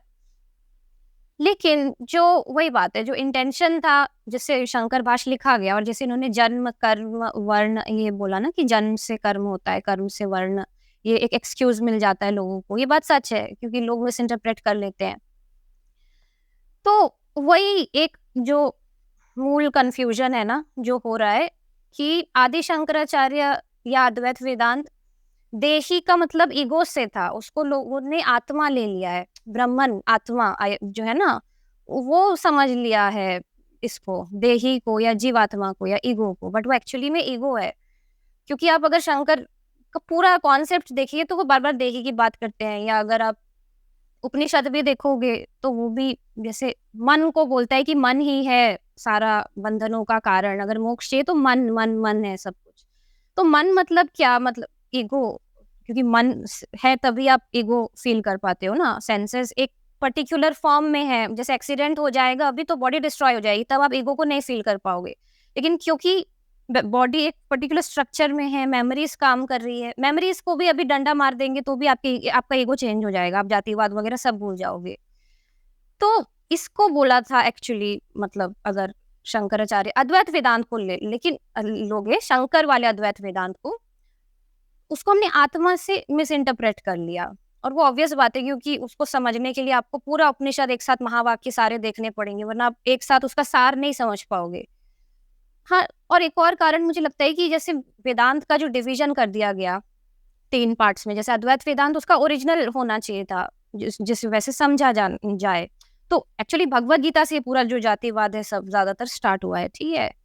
तो अद्वैत वेदांत में आदि शंकराचार्य ने क्या किया कि वेदांत की प्रस्थान त्रय के अंदर भगवत गीता को डाल दिया कि अब ये मतलब अद्वैत वेदांत के जो कॉन्सेप्ट्स हैं जो उपनिषद से आ रहे, नॉन डुअल फिलोसफी की तरह इसको समझा जाना चाहिए। लेकिन वेदांत के बाद फिर जैसे आदि शंकराचार्य के मरने के बाद कुछ 100 साल बाद क्या हुआ, और 2 ब्रांचेस आ गए, जैसे द्वैत वेदांत, फिर एक विशिष्ट अद्वैत वेदांत। इन लोगों ने ये पूरा गड़बड़ किया है, ये ईगो को आत्मा बनाने का। वहां जो भी आप इंटरप्रिटेशंस देखोगे ना, तो मुझे लगता है ये एक मूल कारण है कि अगर अद्वैत वेदांत के डिवीजन नहीं हुए होते तो शायद मिस इंटरप्रिटेशन नहीं होती, ऐसा मुझे लगता है। फिल्म में पता है क्या है, जो मैं बता रहा था, एक तो मैं आदि शंकराचार्य की बात नहीं करता, पूरी शंकराचार्य की बात कर रहा हूँ कि अभी जिंदा है। तो ये मैं उनके उनके वचन बता रहा था कि वो एक्चुअल में इसको किस तरह से डिफाइन करते हैं, और वो जो शंकराचार्य की जो परंपरा है ना, उसी परंपरा से आते हैं वो। और हिंदू धर्म के सर्वोच्च गुरु उन्हीं को कहा जाता है। उनकी जो बात है वो, अगर वो कह रहे हैं तो दैट मीन्स कि वो एक अथॉरिटी है हिंदू धर्म की। लेकिन चलो, आपको उसको नहीं मानना तो आप उसको कर नहीं नहीं, उसको मान सकते हैं। वैसे जैसे अगर हम वेदांत को भी देखें तो मुझे लगता है सुपीरियर अद्वैत को मानना चाहिए इन टर्म्स ऑफ फिलॉसफी। हमें फिलॉसफी की तरह समझे तो द्वैत आप मान सकते हो कि प्रकृति है, तो आप उसको वैसे मान लो। लेकिन अद्वैत में कह रही जो आत्मा है, स्पेसिफिक जो आत्मा वर्ड है, वो अद्वैत ही माना जाना चाहिए। आत्मा को अगर आप ईगो बना दोगे, मटेरियल बना दोगे, तो सारा कांड हो जाएगा ना। फिलॉसफी तो फिर पूरी बदल जाएगी, जातिवाद शुरू हो जाएगा। ये मेन देखो है टर्निंग पॉइंट। कॉन्सेप्ट है ना। देखो इसमें थोड़ा सा मैं कहूँगा, कुछ मैं आपको सजेस्ट करूँगा कि कुछ किताबें ना आपको अलग से भी पढ़नी चाहिए, तो आपको शायद बेटर क्लियरिटी आए, कि मैंने पढ़ी हुई हैं। आप कुछ हिंदू दर्शन के, हिंदू फिलॉसफी के ऊपर अच्छे स्कॉलर्स हैं, हरिंद्र प्रसाद सिन्हा हैं, उनकी किताब है हिंदू धर्म, हिंदू दर्शन की रूपरेखा में। देखिए, ये वाली बुक है, शायद उल्टी दिख रही होगी आपको। ये भारतीय दर्शन की रूपरेखा, ये प्रोफेसर हरिंद्र प्रसाद सिन्हा है। तो ये इनकी जो बुक है ना, ये यूनिवर्सिटी में पढ़ाई जाती है। इसके अंदर अगर आप गीता का जो पुनर्जन्म का सिद्धांत अगर आप पढ़ोगे, इवन अद्वैत का सिद्धांत भी अगर आप पढ़ोगे, तो उसके अंदर जो पुनर्जन्म का जो कॉन्सेप्ट है ना, वैसा ही है। एक्चुअल में जो आत्मा है वो तो, आत्मा तो ब्रह्म ही है ना। लेकिन जब वो शरीर के अंदर होती है तब उसको जीवात्मा बोलते हैं। वही आत्मा का अंश जब शरीर के अंदर होता है तो उसको जीवात्मा बोलते हैं। और वो जो जीवात्मा है उसका पुनर्जन्म होता है। वो उसका जो देहांतर वाला जो गीता के अंदर जो श्लोक है, जिसमें जहाँ पर वो देहांतर की बात होती है, देहांतर का मतलब यही है कि जब वो जीवात्मा, जो कि जब शरीर के अंदर है तब हम उसको जीवात्मा बोल रहे हैं, वो जब एक देह से दूसरे देह के अंदर, देहांतर है। और ये जो कर्म सिद्धांत है वो भी उसके, कर्म सिद्धांत की जो फिलॉसफी है वो भी उसके साथ में ही है, कि भाई क्यों जा रही है, ऐसा क्या उसको जरूरत पड़ गई कि उसको एक देह से दूसरी देह में जाना पड़ा। उसके लिए कर्म सिद्धांत है। कर्म सिद्धांत कहता है कि जैसे आप कर्म करते हो, जब तक कर्म फल बाकी है आपका, तब तक आपका जन्म होता ही रहेगा। अगर आपको इस जन्म मृत्यु के बंधन से मुक्त होना है तो एकमात्र रास्ता यही है कि आप कर्म को खत्म कर दो, कर्म फल को खत्म कर दो। आप जो कर्म करो वो कर्म फल आपका बीज, वो कर्म फल का बीज ना बने। मतलब जैसे कि मान लीजिए कि कोई जैसे पौधा है, उसके पौधे में बहुत सारे बीज लगते हैं। आपने में एक बीज बोया है, उस बीज में फल लगे, उन फल के अंदर भी बीज है। तो जब फल आपको मिलता है, उस फल के साथ बीज भी आता है, और उस बीज से फिर बहुत सारे पेड़ पैदा हो जाएंगे, और उस पेड़ से बहुत सारे फिर फल पैदा हो जाएंगे, और फिर बीज होंगे। तो ये एक चक्कर है। तो इसका तरीका ये है कि हम ऐसा कुछ करें कि कर्म फल पैदा ही ना हो। तो उसके लिए जो गीता जो रास्ता बताती है निष्काम कर्म का, कि आप इस तरह से कर्म करो कि कर्म फल पैदा ना हो। वो निष्काम कर्म है कि मतलब कर्म तो आप कर रहे हो लेकिन निष्काम भाव से कर्म करो, तो उससे कर्म फल पैदा नहीं होगा। कर्म फल जब पैदा नहीं होगा तो आपके जो पुराने जो कर्म है, अब चूंकि जो शरीर आपको मिल गया है तो इसको तो खर्च आपको करना ही पड़ेगा। ये भी श्लोक आता है गीता के अंदर ही आता है कि जो शरीर आपको मिला है इसको तो आपको खर्च करना ही पड़ेगा, क्योंकि ये पुराने जो कर्म है उनका परिणाम है।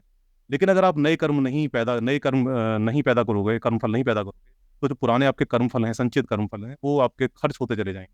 और एक समय ऐसा आएगा जब पूरा आपका जो स्टॉक है वो जीरो हो जाएगा, और तब जो है आपका पुनर्जन्म नहीं होगा। ये मोक्ष का कॉन्सेप्ट, और ये एज इट इज है। मैं आपको काउंटलेस नहीं, आप सही कह रहे फिलोसफर हैं, मैं एग्री करती हूँ आपसे। मैं आपको ना बहुत बस सारे जो हाँ, आप स्कॉलर्स हैं बोलिए। उनकी एक बहुत अच्छे, अगर आपको फिलोसफी का शौक है ना, तो यूट्यूब पर आप सर्च कीजिएगा, द क्वेस्ट करके चैनल है।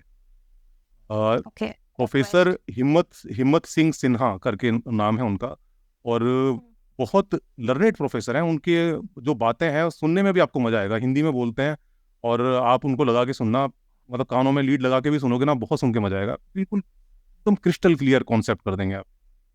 तो मैं इन लोगों की बात करता हूँ कि इन्होंने पूरा जीवन खपाया है इन कॉन्सेप्ट को समझने में ना। तो और ये चीजें अगर आप वास्तव में ये उस नियत से पढ़ोगे, कोई आपके दिमाग को कंफ्यूज ना करे कि भाई इसका मतलब ये है, उसका मतलब वो है, इस तरह से अगर कोई कंफ्यूज ना करे, और आप अगर आप पढ़ो, और सब कुछ ऑनलाइन अवेलेबल है, आपको खरीदने की भी जरूरत नहीं है। आप गीता शंकर भाष्य हिंदी पीडीएफ अगर आप गूगल पे लिख के डालोगे तो आपको पीडीएफ मिल जाएगी उसकी, आप पढ़ लो उसको। उसको पढ़ने में कोई आपको बहुत टाइम नहीं लगेगा, 1 हफ्ता भी मुश्किल से लगेगा आपको उसको पढ़ने।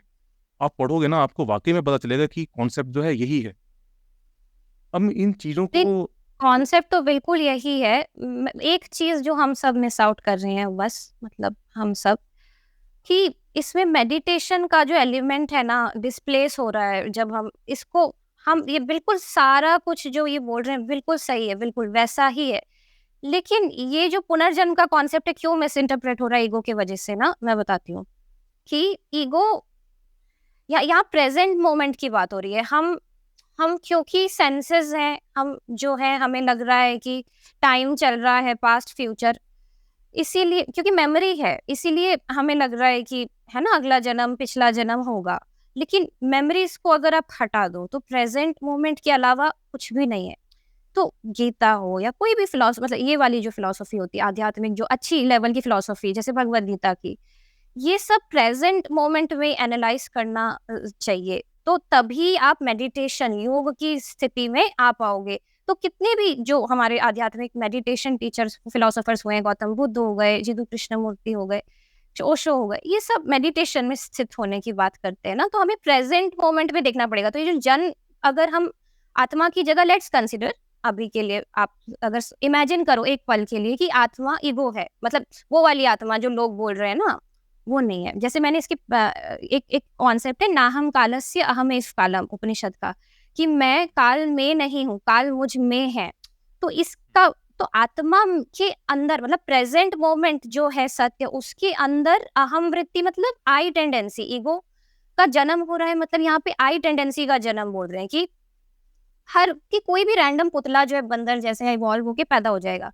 लेकिन ये जो आई टेंडेंसी है कि मैं अलग हूँ, मैं चल फिर रहा हूँ, तो ये आई टेंडेंसी का जन्म होता है, जिसे बोलते हैं ना ईगो का जन्म। जीवात्मा अलग अलग जन्म लेती है।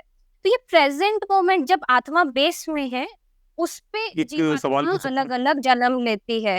हाँ हाँ, आप पूछिए। ये जो आप कहते हो कि ईगो का जन्म होता है, और जो जीवात्मा इजिकल टू ईगो, ये बता सकते हो कि ये जो सूत्र है ये कहाँ पर आता ये भगवत गीता में जो जीवात्मा वाला सूत्र है कि जीवात्मा अलग अलग कपड़े बदलती है, वहीं से ये चीज क्लियर होती है कि जैसे मनुष्य जो है वो छोड़ता है, वैसे जीवात्मा अलग अलग कपड़े है? बदलती है। तो वहाँ आत्मा जीवात्मा वही है, वो इजिकल टू हम्म। जीवात्मा या देही, देही के नाम से भी आया है कई जगह पर गीता में, जीवात्मा नाम से। तो जीवात्मा इजिकल टू देही इजिकल टू ईगो, ये जो कॉन्सेप्ट है ये कहाँ से आता है? देखो, ये सार अगर आप फिलॉसफी का देखोगे तो उससे आता है। जैसे कि आप उपनिषद की भी फिलॉसफी का सार देखने की कोशिश करोगे, भगवत गीता का भी, वेदांत का बेसिकली जो प्रस्थान त्रय है, ब्रह्म सूत्र का सार या ओशो वगैरह का सार, तो ये ऑब्जर्वर ऑब्जर्व्ड की बात करते हैं। आप हो और आप किसी को देख रहे हो, तो देही हो, जीवात्मा हो, ये सब जो देख रहा है उसकी बात करते हैं। तो जिसका जन्म होता है, मतलब क्योंकि मेमोरीज है तो लगता है जन्म हो रहा है, लेकिन बेस में तो सोर्स है, वो हमें दिखता नहीं जो आत्मा है, तो इसका जन्म होता है। तो ऐसा है ये कॉन्सेप्ट। नहीं, जैसे आप, क्योंकि तो इसी से गीता के पता अंदर चलता तो है कि देही, जीवात्मा का सार सेम है देही के सार से, जिसकी बात अहम, मतलब उपनिषदों में अहम बोल के आता है ये वर्ड, अहम ब्रह्मास्मि, अयम आत्मा ब्रह्म। तो अयम मैं, अहम मैं, हाँ, ईगो, वो तो मैं बता ही रहा हूँ ना कि भाई कॉन्सेप्ट ये है ना, कि कॉन्सेप्ट ये है कि जो ब्रह्म है ना, उसी का अंश जो है वो जीवात्मा है, या उसको ब्रह्म को आत्मा भी कहते हैं, कि आत्मा का ही जो अंश है वो जीवात्मा है। तो है ही कॉन्सेप्ट। उसको इस तरह से भी समझाते हैं कि कई बार लोगों ने कहा कि भाई आप तो कहते हो कि ब्रह्म जो है वो अखंड है, उसके तो खंड नहीं हो सकते, तो फिर ये जीवात्मा कैसे आप कह सकते हो कि भाई अलग अलग लोगों के अंदर अलग अलग जीवात्मा है? उसको समझाते भी हैं। उसको समझाते ऐसे हैं कि जिस तरह से चंद्रमा है, आसमान आकाश में चमक रहा है, और आप कई सारी थालियों में पानी भर के रख देते हो, तो हर थाली के अंदर आपको अलग अलग चंद्रमा दिखता है। तो चंद्रमा एक ही है, एक थाली को आप डिस्टर्ब करोगे तो उसी थाली का चंद्रमा डिस्टर्ब होगा, वो वाला जो चंद्रमा ऊपर है आसमान में वो नहीं डिस्टर्ब होता। तो इसी तरह से जो है वो ब्रह्म है, ब्रह्म जो है वो अनडिस्टर्ब्ड है और वो एक ही है, लेकिन वो सबके अंदर अलग अलग प्रकाशित हो रहा है। और इसमें पता है कर्म फल का जो सिद्धांत है ना, अगर आपको उसको इस प्रेजेंट मोमेंट की दृष्टि में देखेंगे तो पूरा ही चीज चेंज हो जाता है। और ईगो को कंसीडर करिए और प्रेजेंट मोमेंट के उससे देखिए कर्म फल का सिद्धांत, तो वो यही कहता है कि जो ईगो मान लेगा खुद को, जैसे इसको उपनिषद ये ऐसे कहते हैं कि जो मुक्ति का अभिमानी होता है वो मुक्त हो जाता है, और जो बंधन का अभिमानी होता है वो बंधन में आ जाता है, कि मन ही सारे बंधन का कारण है। तो मन जैसा बोलते हैं ना, जैसी दृष्टि वैसे सृष्टि, वो वहीं से आ रहा है वो सब कुछ। तो ये बोल रहा है कि जैसे आप कर्म करोगे ईगो वैसे ही हो जाएगा। तो वैसे ही तो ये सारा जातिवाद वहीं से निकल रहा है कि वर्ण में, मतलब जहां जन्म होगा तो मतलब ईगो का वैसे एक डीएनए होगा, तो वो वैसे ही करेगा। क्योंकि क्या होता है ना, हम कैसे करेंगे ये पूरा प्रकृति आपके डीएनए के ऊपर है। तो अब जैसे वर्ण जहां जन्म लिया है उसके ऊपर है, तो आप वैसे ही आप मेमोरीज होंगी, एक्ट करोगे। तो इसको प्रेजेंट मोमेंट के हिसाब से अगर आप देखोगे और ईगो आई टेंडेंसी के हिसाब से देखोगे कि वो जन्म ले रही है, तो आप मेडिटेशन को भी समझ पाओगे कि जब आपको दिख जाता है कि आई जो टेंडेंसी है बार बार जन्म ले रही है, जो पास्ट है वही फ्यूचर बन रहा है बार बार, मेमोरी की वजह से बस लग रहा है कुछ है लेकिन प्रेजेंट के अलावा कुछ नहीं है, तब वो होता है जो जो जिदु कृष्णमूर्ति कहते हैं कि आपको ऑब्जर्वर, ठीक है मैं हूँ देख रहा हूँ ये तो दिख रहा है, लेकिन एक और चीज फिर आपको पता चलती है कि अच्छा ठीक है मैं हूँ और सब कुछ देख रहा हूँ, तो फिर ये किससे पता चल रहा है कि मैं हूँ और मैं सब कुछ देख रहा हूँ? तो मतलब एक तीसरा भी होना चाहिए। तो फिर जिदु कृष्णमूर्ति कहते हैं कि and when you realise that the observer is observed, then that is it, like meditation. वो ओशो भी उसको बोल देते सारे पर्दे हटाना।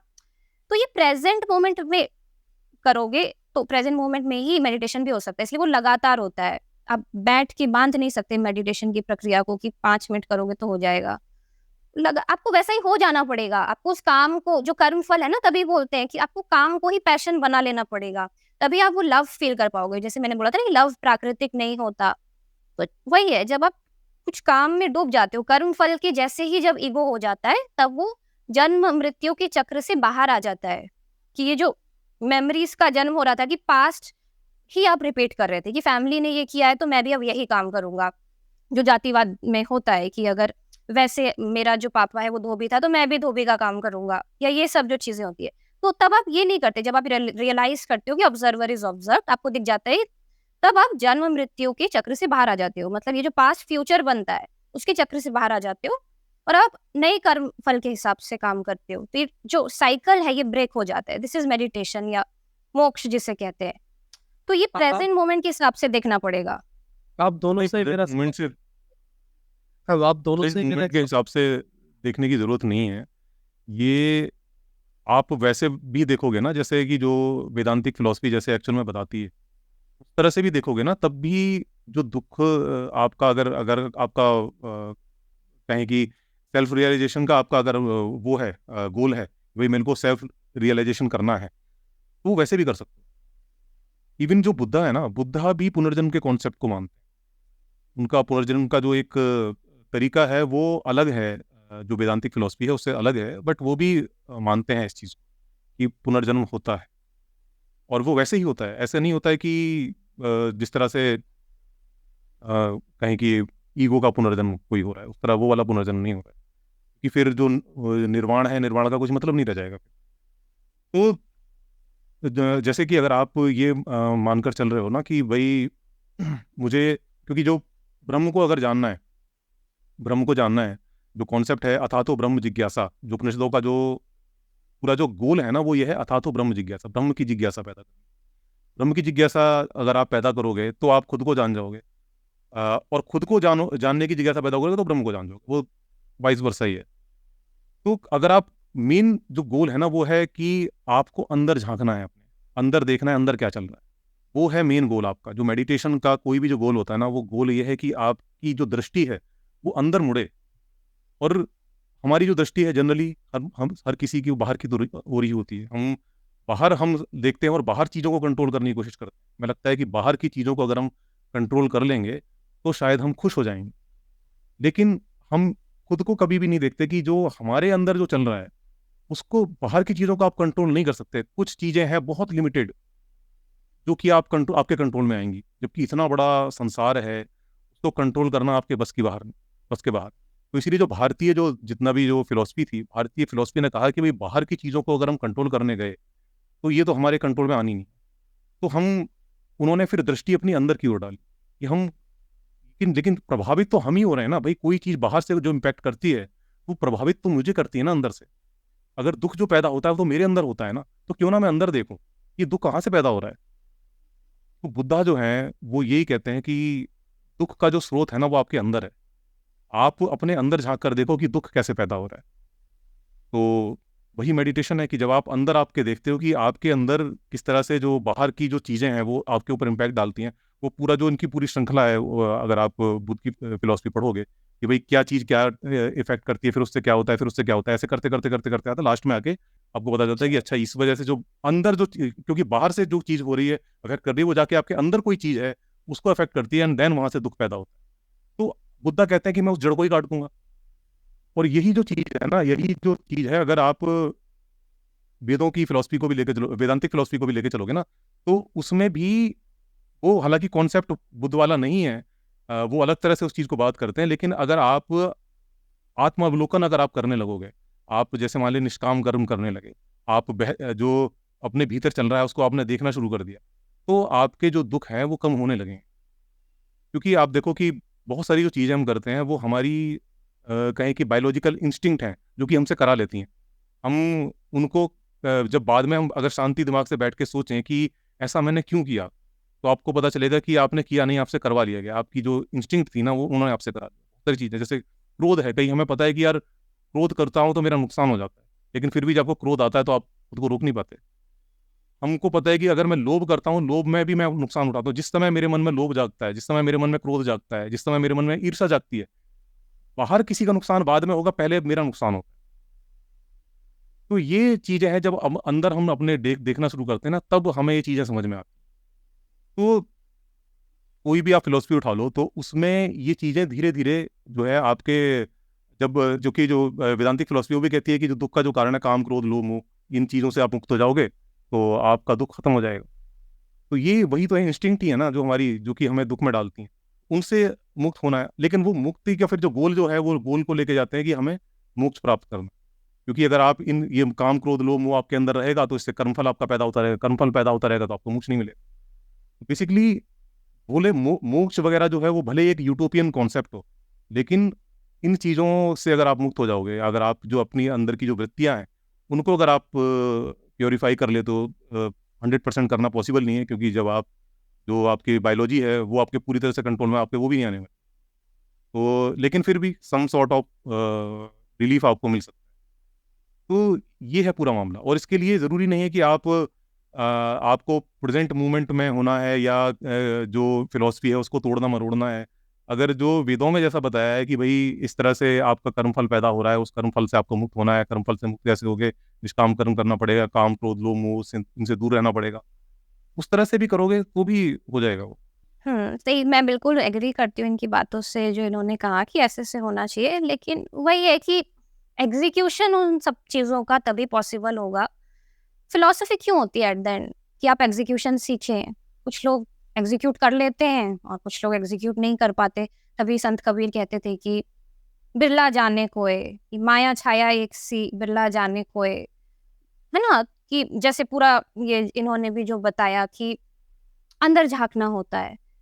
तो इसीलिए ना, मतलब एग्जीक्यूट करने के लिए एग्जीक्यूशन तभी पॉसिबल होगा फिलॉसफी का। अगर हम इग्नोर चाहे तो कर ही सकते हैं, देखिए इग्नोर करने में क्या है, पर टाइम बच सकता है अगर एग्जीक्यूट किया जाए। क्योंकि बहुत लोगों ने उस चीज को लिखा है, कुछ सोच के लिखा है, क्योंकि बहुत लोगों की जिंदगी बदली होगी, शायद दुख मिटा होगा, तो एक फॉर्मूले की तरह वो हमारे पीछे छोड़ गए।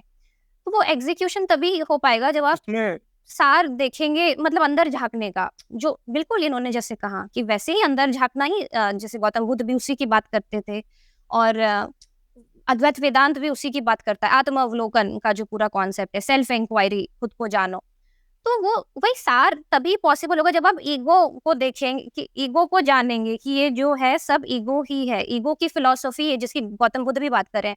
क्योंकि एट द एंड जो इन्होंने बोला ना कि बाहर की चीजें हमें डिस्ट्रैक्ट कर लेती है, तो वो हमें टेंडेंसी, हम रिएक्ट करके काम कर देते हैं, वो हमसे करवा देती है। जैसे मार्केट जिस तरीके से चलता है, हम इन्फ्लुएंस हो जाते हैं, हम नहीं कर रहे होते एक्चुअली में। इसीलिए ईगो को समझना, तो वही बात, जब ईगो को आप सेंटर में रख के प्रेजेंट मोमेंट में एग्जीक्यूट करने की कोशिश करेंगे, तभी मेडिटेशन पॉसिबल हो सकता है, वरना वो बस एक कहानी बन जाएगी जिसपे आप कंफ्यूज हो जाओगे।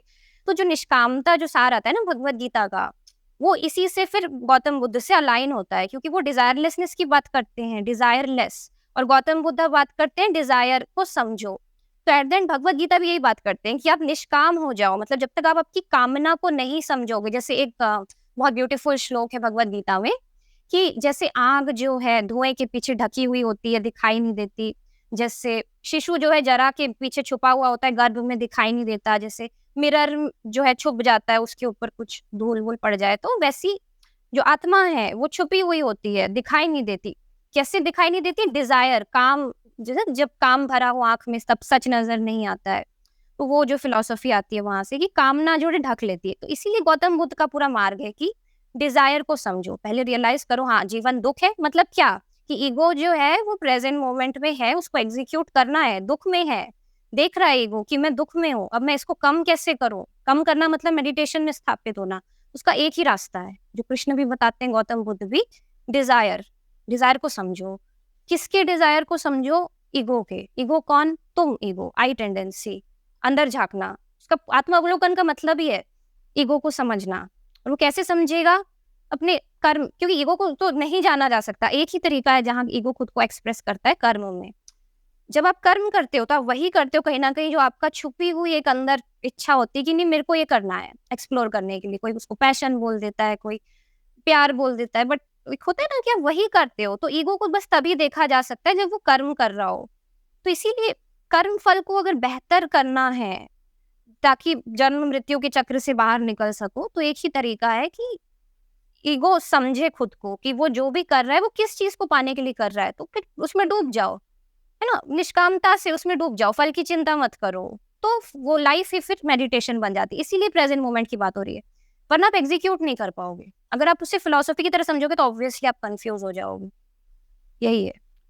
इसमें ना बेसिकली हमें एक चीज़ और समझनी चाहिए कि जो फिलॉसफी है ना वो भी एक धारा है, लगातार नए नए लोग आते रहते हैं, नई नई तरह की बातें करते रहते हैं।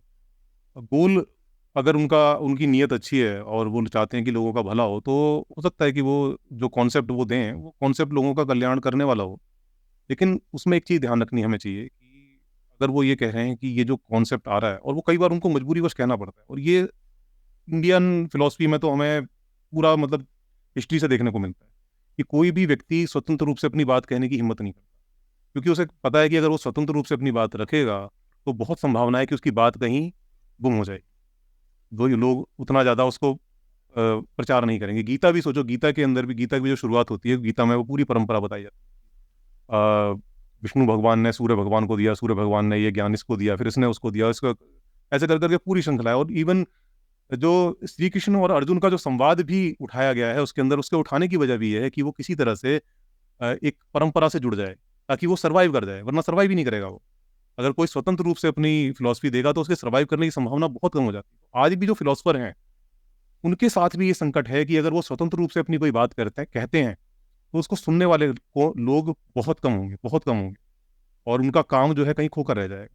तो इसीलिए वो कोशिश करते हैं कि जो पुराने ग्रंथ हैं उनका सहारा लीजिए, उनके सहारे से अपनी बात कही जाए। तो समझदारी इसमें है कि वो ठीक है, उन लोगों के लिए ठीक है भाई, जो लोग बिल्कुल ही नोब हैं, जिनको कि अभी फिलॉसफी का एफ भी नहीं पता, सॉरी पी भी नहीं पता, उनको, उनके लिए ठीक है कि भाई वो उनको एक एक्सेस मिल जाए उस चीज़ का। लेकिन समझदारी इसमें है कि जब आप एक बार उस चीज़ में आ गए हो तो बेहतर है कि आप खुद को बेहतर करो, तो लगातार बजाय कि उस कॉन्सेप्ट से चिपक कर रह जाओ, खुद को बेहतर करो और अलग अलग कॉन्सेप्ट पढ़ने की कोशिश करो, ताकि आपको समझ में आए कि एक्चुअल में ये जो फिलोसफर हैं उनका जो मेन गोल क्या है, और वो चीज़ें जिनकी वजह से जो आपने बंधन बना लिए हैं कि किसी व्यक्ति के प्रति आपका कहें कि समर्पण या जो भी सम्मान या जो कुछ भी है, वो एक जो है अंधा रूप ना ले, और आपके जो ग्रंथ वगैरह हैं उनके प्रति जो आपका जो भी वो है आपका सम्मान है, वो एक अंधा रूप ना ले, आप खुली दृष्टि से सबको देख पाओ। क्योंकि मुक्ति जो है ना, मुक्ति मुझे तो लगता है कि सही मायने में यही है कि आप जीवन में जो कर रहे हो, वो जो मुक्ति है जो इन ग्रंथों में लिखी है, वो किसी को मिले ना मिले मुझे नहीं पता, लेकिन ये भी एक तरह की मुक्ति है कि मैं किसी से बंधा हुआ नहीं हूँ, मैं खुले दिमाग का हूँ। मेरे के सामने जो कुछ भी आएगा मैं उसको खुले दिमाग से पढ़ूँ। उसमें कहीं मेरे को कॉन्ट्रडिक्शन दिखेगा तो मैं उसको अपने दिमाग से रैशनलाइज करने की कोशिश नहीं करूँगा, मैं समझूंगा कि वो क्या कह रहा है।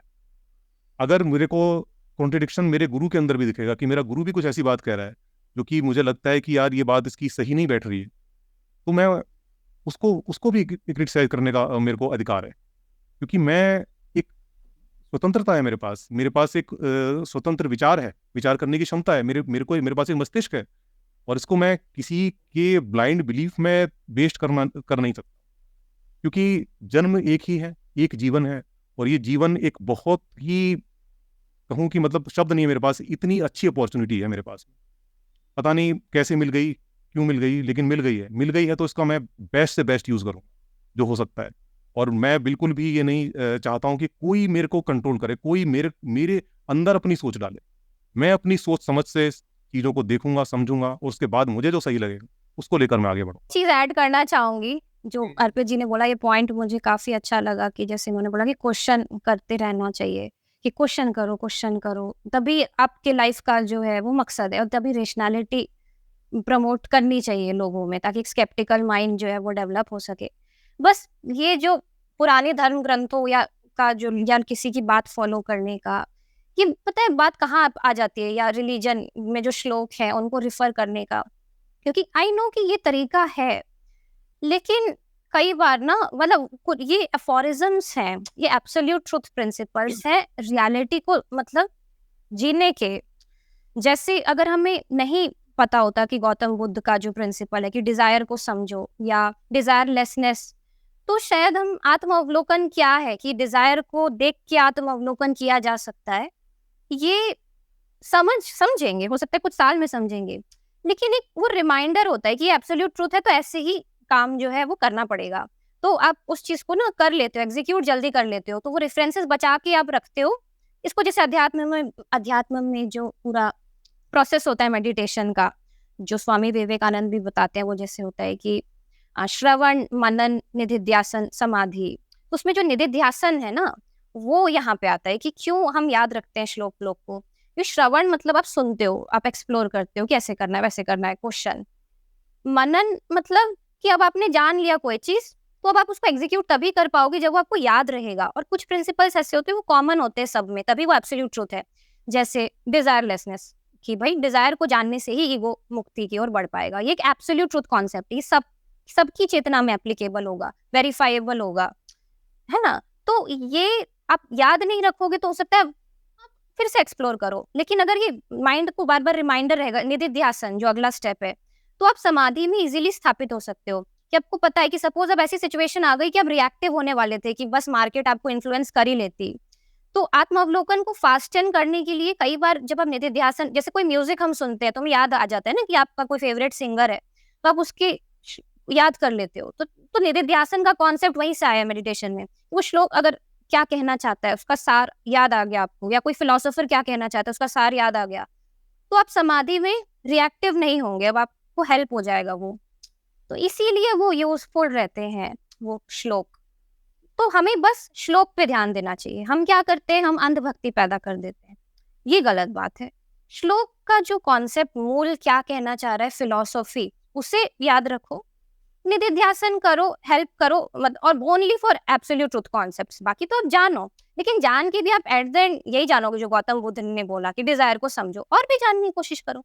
बट वो एक निधिध्यासन हो जाता है तो समाधि लग जाती है, मतलब नहीं वो ठीक है, उसमें कोई दिक्कत नहीं है। अगर कोई ऐसा कॉन्सेप्ट है जो कि आपको हेल्प कर रहा है उस चीज़ को करने में, तो उसको अपनाने में कोई भी दिक्कत नहीं, वो बिल्कुल परफेक्ट है। लेकिन ये है कि उसके चक्कर में किसी पूरे ग्रंथ से ना चिपट जाओ कि मेरे को इस पूरे ग्रंथ को ही बचाना है, इसमें कोई भी कॉन्सेप्ट मेरे को अगर कॉन्ट्रडिक्ट करेगा तो मैं उसको किसी तरह से रैशनलाइज करके बचाने की कोशिश करूँ, वो नहीं करना है। क्योंकि हमें एक चीज़ समझनी पड़ेगी कि जो मानव मस्तिष्क है उसकी एक सीमा है, मानव समझ की एक सीमा है। हमारे जो पूर्वज थे, मैं मानता हूँ ठीक है, बहुत होशियार थे, उन्होंने वाक़ई में जो फ़िलॉसफ़ी दी है बहुत वैल्यूएबल है।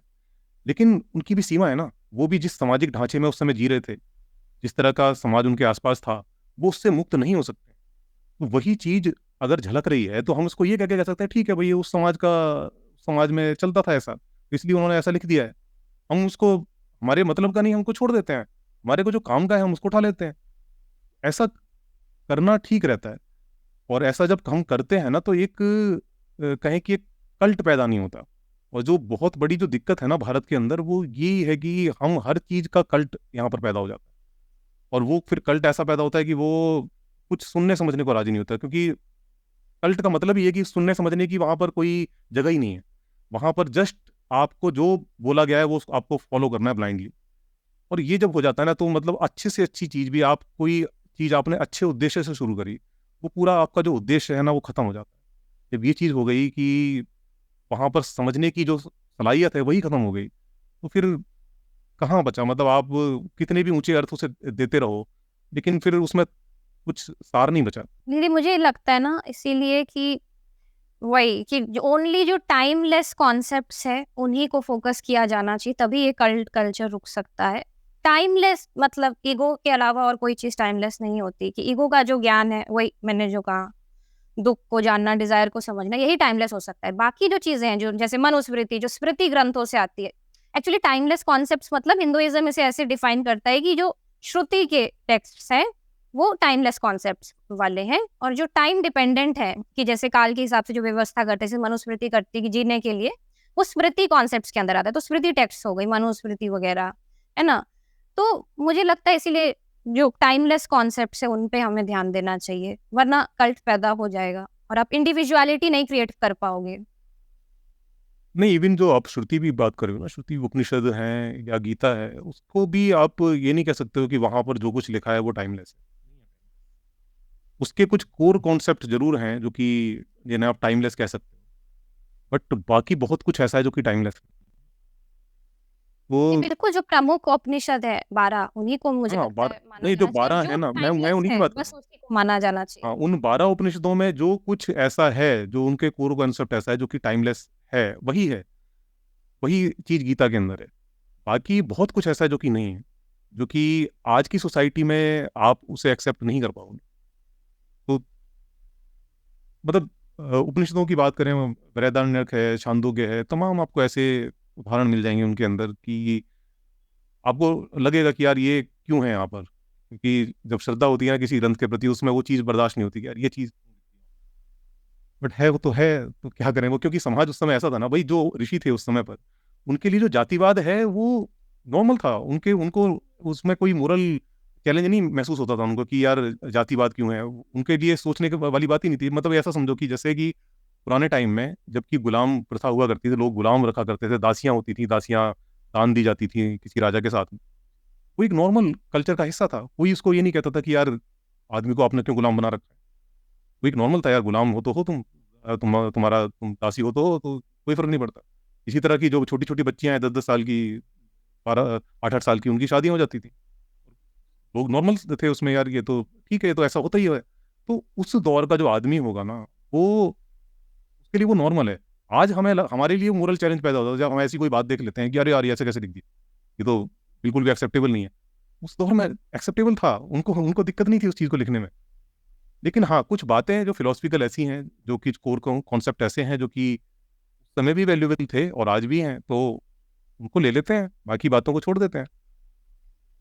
नहीं बिल्कुल टाइमलेस कॉन्सेप्ट्स हो और वो कहीं से भी आ रहे हो ऑल ओवर द वर्ल्ड। जैसे ये मुझे एग्जिस्टेंशियलिज्म की फिलॉसफी बहुत पसंद है, सूफिज्म की पसंद है, संत रूमी वगैरह जो है सूफिज्म से, फिर तो वो लेने चाहिए। मुझे लगता है टाइमलेस जो नॉन डुअल कॉन्सेप्ट है, जो टाइमलेस है, उसको लो और बाकी आप छोड़ दो, क्योंकि तभी आप एग्जीक्यूट कर पाओगे, वरना आप एग्जीक्यूट नहीं कर सकते। वो एक एब्सर्ड कॉन्सेप्ट बन के रह जाएगा और बर्बाद कर देगा आपके आसपास के लोगों को।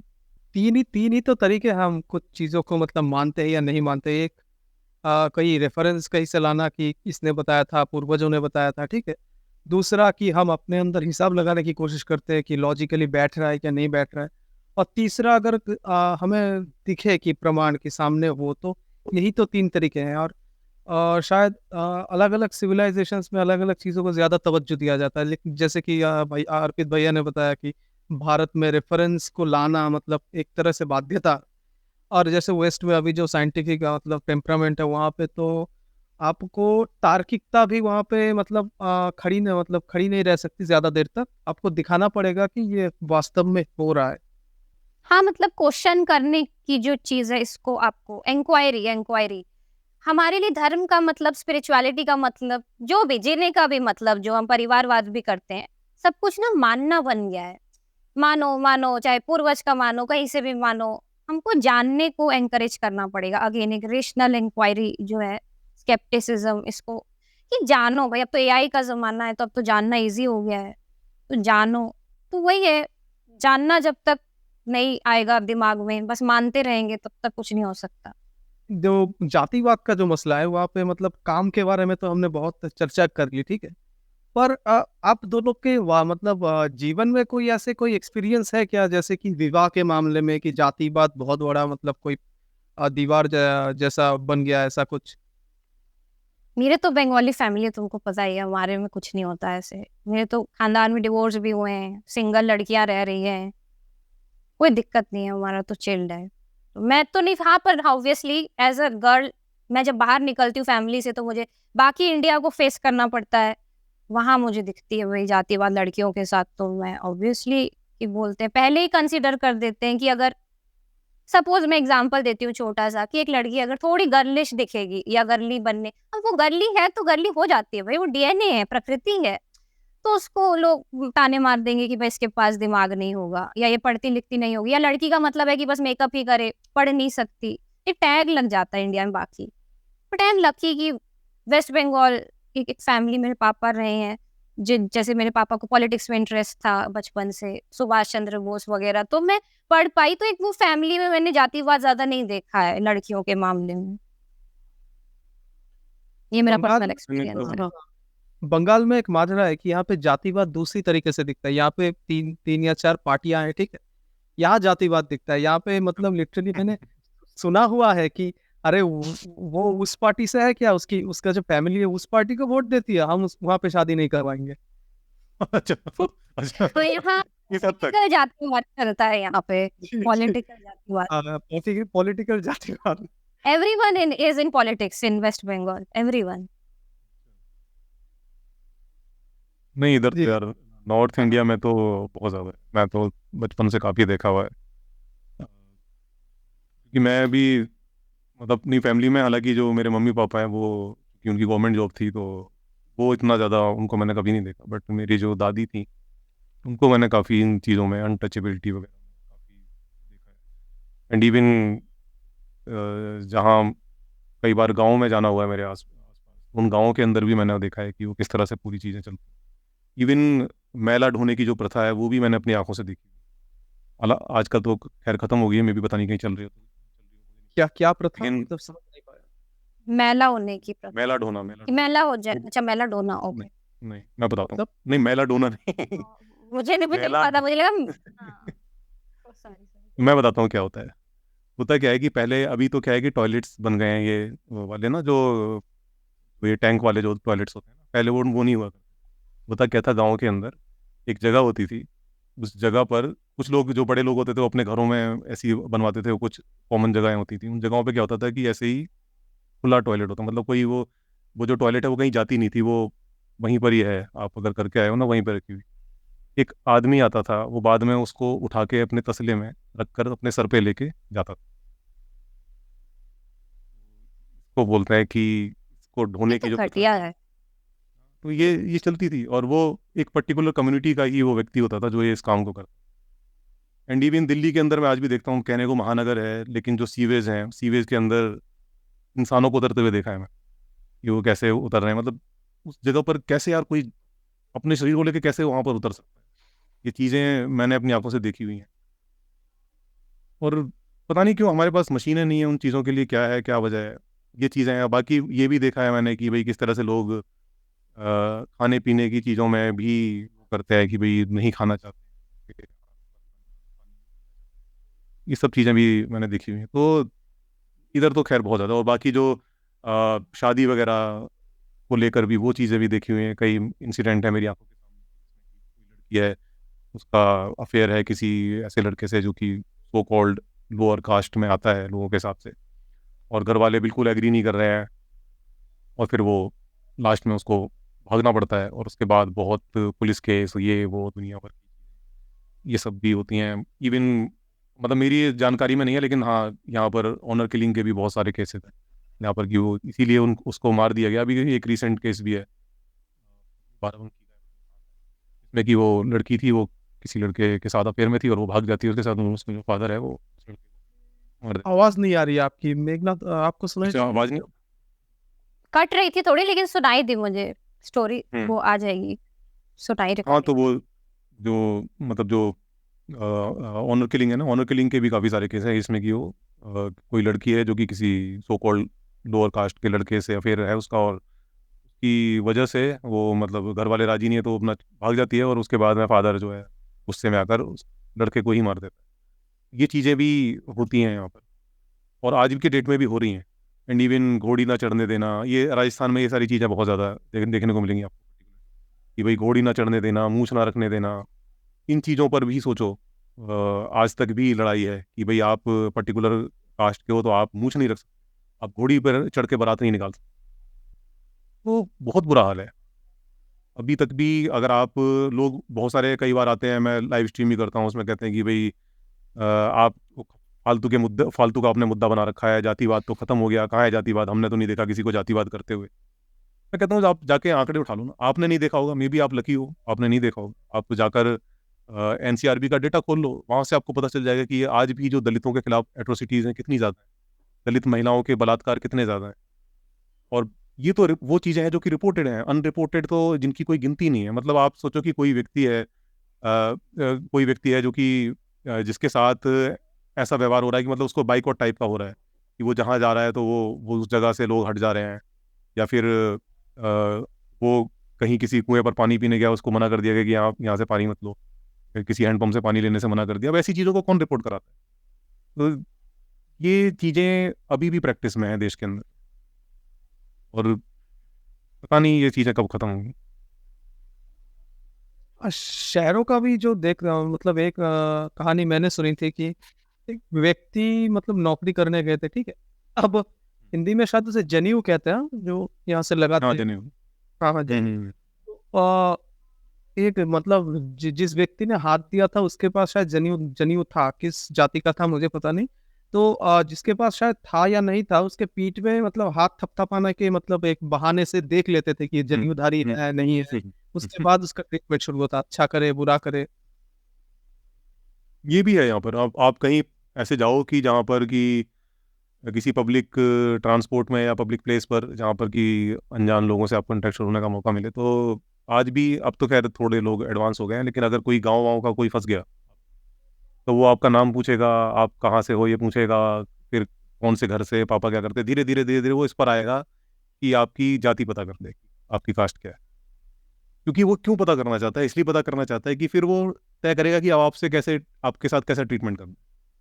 तब तक वो संशय में, आपको उसको नहीं पता कि आपको कैसे ट्रीट करना है उसको। पैशन जागृत थोड़ा करना चाहिए लोगों पे कि यार ये सब छोड़ो अब, मतलब सब कुछ भूल जाओ, ये सब क्या है, और सबसे पहले परिवारवाद भी मिटाओ, और जो मानते आए हो अब तक वो भी मिटाओ, और जानो बस, स्पॉन्टेनियस जानो हर प्रेजेंट मोमेंट में, तभी कुछ हो सकता है, वरना वही है, कचरा ही होगा जैसे जातिवाद। और वो चल रहा है, जातिवाद अभी भी चल रहा है, वो कोई गई नहीं है चीज। लड़कियों के साथ भी जातिवाद होता है, घर पे भी जातिवाद होता है, हर जगह होता है। फैमिली तो आप कुंडली दिखा के ही करते हो ना, इंडिया में ज्यादातर शादियां अरेंज मैरिज कैसे होती है, कुंडली दिखा के ही होती है ना। तो आप बाहर कितना भी बोल लो कि हम अच्छे इंसान हैं, लेकिन आप एट द एंड शादी आप वैसी करोगे ट्रेडिशन में, और सब देख के कि मेरे घर के पास की लड़की और ये वो, तो वो है, जातिवाद हो रहा है, कैसे नहीं हो रहा है, हर पल हो रहा है। अभी भी हिम्मत नहीं होती लोगों में कि बोल सके कि भाई मैं सिंगल रहना चाहता हूँ, शादी नहीं करना चाहता। वो जातिवाद नहीं है क्या? वो भी तो जातिवाद ही है। आपको अपनी जाति बना दी है कि ऐसे ही लोग होने चाहिए जो शादी करे, ऐसे ही लोग होने चाहिए जो बच्चा पैदा करे, ऐसे ही लोग, मतलब वो टैग हमने स्क्रिप्ट बना दिया। कोई भी स्क्रिप्ट मत मानो ना, क्यों नहीं ऐसे हो सकते लोग जो ना बच्चे पैदा करे या ना शादी करे? अलग टाइप के लोग क्यों नहीं हो सकते? हो सकता है 4-5 लोग शादी कर ले, मतलब कुछ अलग डिस्कवर करो, मेरे को लगता है। मतलब हाँ हाँ, ये चीज़ भी है। आप सही कह रहे हो कि लड़कियों पर तो बहुत प्रेशर होता है शादी का। एक सर्टेन एज के बाद तो घर वाले पीछे ही पड़ जाते हैं हाथ पैर धो के कि आप शादी कब कर रहे हो, कब कर रहे हो, कब कर रहे हो, क्यों नहीं, और शादी होते ही फिर बच्चा बच्चा बच्चा बच्चा कहाँ है, बच्चा कहाँ है। ये बहुत ज़्यादा है, देखा है बहुत। लेकिन लड़की के बारे में एक चीज है ना कि देखिए मतलब एक उदाहरण है, नाम नहीं ले सकता, ठीक है। उनकी उम्र ज्यादा भी नहीं कम भी नहीं, 27 होगी शायद, ठीक है। तो उन्होंने पिता का बहुत सा पैसा खर्चा कर लिया जैसे एक लड़का करता है, ठीक है। इस कोचिंग ये कोचिंग में ये करूंगा, मैं वो करूंगा, है लाखों उड़ा दिए, 20 लाख 30 लाख शायद उड़ गए होंगे। अब वो कुछ कर नहीं पाए, वो जो लड़की है, तो अब वो कोई ऐसा काम तो करना भी नहीं चाह रही है कि जो कि मतलब उनके हिसाब से थोड़ा मतलब नीचे का स्तर का हो, ठीक है। तो वो शादी के अलावा मतलब उनको क्या करे घर वाले? नहीं कर पा रही है तो मुझे तो लगता है कि यार ये चीज़ें ना, अगर कोई ऐसा है, मे बी मतलब बाई नेचर बचपन से ऐसा हो, लेकिन ज़्यादातर मैंने देखा है कि ये ऐसा बना दिया जाता है। ऐसी लड़कियां जो होती हैं ना, जो कि भाई जिन कुछ नहीं करना है, घर में ही पड़े रहना है, ना किसी से दोस्ती, बाहर नहीं निकलना कभी, ये बना दिया जाता है। कोई भी कुछ लोग ऐसे हो सकते हैं जो कि बहुत ज़्यादा कहें कि इंट्रोवर्ट हों, बट बहुत सारी लड़कियां मैंने ऐसी भी देखी हैं कि उनको शुरू से ऐसा रखा गया है कि बिल्कुल उनका कोई इंटरेक्शन होने ना पाए बाहर, और उनके मन में बचपन से ऐसा रखा है कि भाई लड़कों से बात ही नहीं करनी है, ये नहीं करना, वो नहीं करना, यहाँ नहीं जाना, वहाँ नहीं जाना। अब ऐसा आपने बना दिया उसको। अब उसके बाद उसने जो पढ़ाई वढ़ाई करनी थी, पढ़ाई कर ली उसने। अब वो आपने इतनी भी उसको लिबर्टी नहीं दी कि वो कहीं जॉब कर सके, तो वो बेचारी क्या करेगी? अब फिर वो आपकी, जैसे आपने चलाया उसको वैसे चल रही है वो। अब फिर जब आपने उसके पंख ही कतर दिए, अब वो क्या आप उम्मीद कर सकते हो कि वो जाके अपना पार्टनर खुद ढूंढ लेगी? नहीं ढूंढ नहीं नहीं पाएगी। नहीं मैंने वो नहीं कहा, मतलब पंख नहीं काटे, उनको 2 4 पंख ज्यादा लगा दिए, मतलब बहुत शहरों में जाके पढ़ाई वढ़ाई, मतलब पैसे बहुत खर्चे है कि मैं लड़कों के मतलब लड़कों के जैसे कमा सकती हूँ, ठीक है, ये सब करके। अब उन्हें ऐसी कोई नौकरी या फिर कोई कुछ भी, मतलब मैं नहीं कह सकता वरना शायद लोग को पता चल जाएगा किसके बारे में बता रहा हूँ, ठीक है। तो वो सब उनको नहीं मिला। अब मतलब वो खुद को जो जो करने के लायक सोचती थी उन्हें वो नहीं मिला, और जो थोड़े निचले स्तर के काम है वो नहीं करेंगी। अब उनको शादी के अलावा मतलब घर वाले करें क्या? जैसे मेघना से भी पूछ सकता हूँ, वो खुद एक लड़की है, उनका क्या करे? इतने पैसे तो उड़ा नहीं दिए। तो शादी, शादी मतलब क्यों करनी है? अगर कुछ नहीं बचा करने को तो क्या, कुछ नहीं बचा तो अब शादी कर लो? ये क्या बात हुई? उनका करे क्या? ऐसे वो तो आप करना ही सामने नहीं वाले का भी लाइफ हेल कर दोगे। हमें लगता है कि हम अकेले बर्बाद हो रहे हैं, पर जो इंसान नहीं उसको पता कि अकेले में क्या करना है, उसका कोई गोल नहीं, पैशन नहीं, कुछ नहीं, वो क्या करेगा? वो सामने वाले को अपना गोल बना लेगा, फिर वो उसमें घुस जाएगा, तो उसकी भी फिर ज़िंदगी बर्बाद होगी ना। उसको भी वो फ्री नहीं छोड़ेगा। अभी वो चाहता है दूसरा पार्टनर सोलो ट्रिप में जाए, तो उसको नहीं जाने देगा वो। या वो चाहता है कि भई 1 महीना दूर रहे कहीं पे पहाड़ में, आइसलैंड जाके, वो नहीं जाने देगा। तो इसीलिए खुद की वैल्यू पता होनी चाहिए, वरना शादी के अलावा क्या आप कुछ भी नहीं कर पाओगे। शादी कर लोगे उसके बाद आप और हेल करोगे लाइफ। शादी के बाद भी आप नहीं बचोगे, वो लूप बढ़ता जाएगा। तो आपको खुद का कुछ फाइंड करना पड़ेगा अपना काम। सेल्फ डिपेंडेंस तो देखो होनी चाहिए, वो तो बेसिक है। नहीं नहीं, मैं बोलना चाहता हूँ वो सेल्फ डिपेंडेंट होना चाहती है ऐसे कुछ काम करके जो उनके मतलब स्टैंडर्ड से बहुत अच्छा है, ठीक है। पर वो काम उन्हें नहीं मिल रहा, और जो निचले वर्ग के जो काम है वो करना नहीं चाहती। वो सोचती है मैं बहुत पढ़ी लिखी हो गई हूँ, मुझे वो काम नहीं करने हैं। अब मतलब प्रेम ये नहीं है ना अपने, प्रेम है इसका सॉल्यूशन कि काम निचला-ऊँचा पता है तभी आता है दिमाग में जब आपका कोई टैलेंट आप डिस्कवर नहीं करते या स्किल से प्रेम नहीं करते। आप अगर किसी चीज़ से प्रेम हो गया ना, आपको पता चल गई ना कि आपको जो डीएनए मिला है उसकी स्किल किस तरफ ज़्यादा काम कर रहे हैं, कि जैसे आप राइटर अच्छे हैं या सोच सकते हैं, कुछ भी र रैपिंग अच्छा करते हैं आप, म्यूज़िक आपको रिसीव होता है, तो आपको वो प्यार जब तक नहीं होगा, आप नहीं कर पाएँगे। फिर आप उसमें पैसे का नहीं सोचेंगे कि निचला है कि ऊँचा है। फिर आपको ना पैसे दे के भी वो काम करना पड़े, आप करोगे कि भाई स्टूडियो बुक करूँगा, गाना गाऊँगा, भले ही पैसे मिले ना मिले, जब तक वो अच्छा गाना ना मिल जाए। तो वो नहीं है तो निचला-उचला काम वो तो रहेगा, क्योंकि बाय डिफ़ॉल्ट आप फिर यही सोचोगे ना कि जब आपको आपका खुद का काम नहीं पता है, पैशन, आत्म-अवलोकन किया नहीं, अंदर झाँका नहीं, वो नहीं पता आपको, तो आप कुछ भी करोगे। कुछ भी करोगे तो फिर ऊँचा-नीचा तो आप बाय डिफ़ॉल्ट यही चूज़ करोगे कि ऊँचा वाला अच्छा है क्योंकि सब उसको अच्छा बोलते हैं, नीचा वाला खराब है क्योंकि सब उसको नीचा बोलते हैं। तो वो तो है, वो नहीं है तो कुछ नहीं है फिर। चलिए तो आखिरी पड़ाव में आते हैं, मतलब जातिवाद के अ, कि रिजर्वेशन कोई कहता है, वैसे अम्बेडकर जी कहते थे कि मतलब इंटर मैरिजेस इतने ज्यादा कर दो कि मतलब कोई समझ ही ना पाए कौन किस जाति का है। मतलब आप लोगों को क्या लगता है कि समाधान किस में हो? मुझे तो बेस्ट यही लगता है कि इंटरकास्ट मैरिजेस हों, खूब हो धड़ल्ले से, इतनी मिक्सिंग हो जाए कि पता ही ना चले कौन किस जाति का है। ये बेस्ट है, यही ऐसे ही खत्म हो सकता है यहाँ पर, और कोई तरीका ही नहीं है, वरना तो लोग नहीं खत्म करने वाले हैं। और पता है उससे और क्या चीज़ें होती हैं कि जब आप किसी इंटरकास्ट कोई आप इंटरकास्ट मैरिज करते हो, किसी ऐसी लड़की से मैरिज करते हो जो कि एक अलग समुदाय की है, उससे ना बहुत सारी उन दो परिवारों की, क्योंकि शादी में केवल दो लोग नहीं मिलते, दो परिवार मिलते हैं। और जो एक हिचक होती है ना लोगों के अंदर, क्योंकि लोग क्यों नहीं करना चाहते भाई, किसी अदर जाति में शादी क्यों नहीं करना चाहते, उसके पीछे वजह है कि वो हिचकते हैं कि यार पता नहीं कैसे लोग होंगे, हमें नहीं पता इनके कैसे रीति रिवाज होंगे, ये क्या खाते होंगे, क्या करते होंगे। वो जो हिचक है वो टूट जाती है जब आप इंटरेक्ट करते हो उनके साथ में। जब शादी हो गई तो भी इंटरेक्ट करना पड़ेगा आपको, उनके घर जाना पड़ेगा, वो आपके घर आएंगे, आपको उनके त्योहारों में शामिल होना पड़ेगा, आप वो उनके आपके त्योहारों में शामिल होंगे। ये जब जब चीज़ होती है तो आपको लगता है यार हमारे जैसे लोग हैं यार, ये तो ऐसा तो नहीं कोई बहुत अलग लोग हैं ये। वो जो हिचक है ना वो तब खत्म होती है। और वो जब धीरे धीरे खत्म होती है ना, फिर एक शादी अगर हो गई कोई इंटरकास्ट मैरिज किसी परिवार में, तो दूसरी शादी में कोई बड़ा कहें कि रोड़ा नहीं आता है, क्योंकि वो हिचक है ना वो खत्म हो चुकी होती है। तो ये अगर थोड़ा सा अभी बढ़ बढ़ जाए ना ये कल्चर, तो जातिवाद बहुत तेजी से खत्म हो जाएगा देश के अंदर। मुझे तो लगता है सरनेम भी एलिमिनेट करना चाहिए। आपसे जो बात हुई थी ना पिछले पॉडकास्ट में 100 में, कि आपने बोला सरनेम ही एलिमिनेट कर दो, नाम रखो, या यूट्यूब चैनल के जैसे नाम होते हैं ना अल्फा बीटा, वैसे रख लो कुछ। जेंडर का नाम भी एलिमिनेट कर दो, सरनेम भी एलिमिनेट कर दो, सब देखो एलिमिनेट। बाकी जगह का तो पता नहीं, लेकिन यहाँ नॉर्थ इंडिया के अंदर आप कुछ भी एलिमिनेट कर दो, लोग पता कर लेंगे आप कहाँ से आ रहे हो। जी, और ठीक है, इस बारे में तो मतलब एक धारणा हो गई कि लेकिन रिजर्वेशन के बारे में आप दोनों का क्या ख्याल? बस आखिरी सवाल। रिजर्वेशन तो देखो मजबूरी है, मजबूरी भी कहना ठीक नहीं होगा।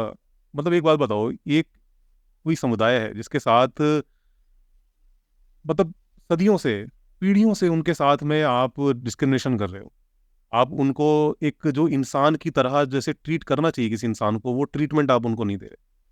एक जो बेसिक नीड होती है किसी भी इंसान की, वो है सम्मान। इंसान को एक टाइम रोटी ना मिले वो चल जाएगा उसको, लेकिन उसको सम्मान ना मिले ना, वो उसके लिए बहुत कहीं उसको अंदर चुभता है।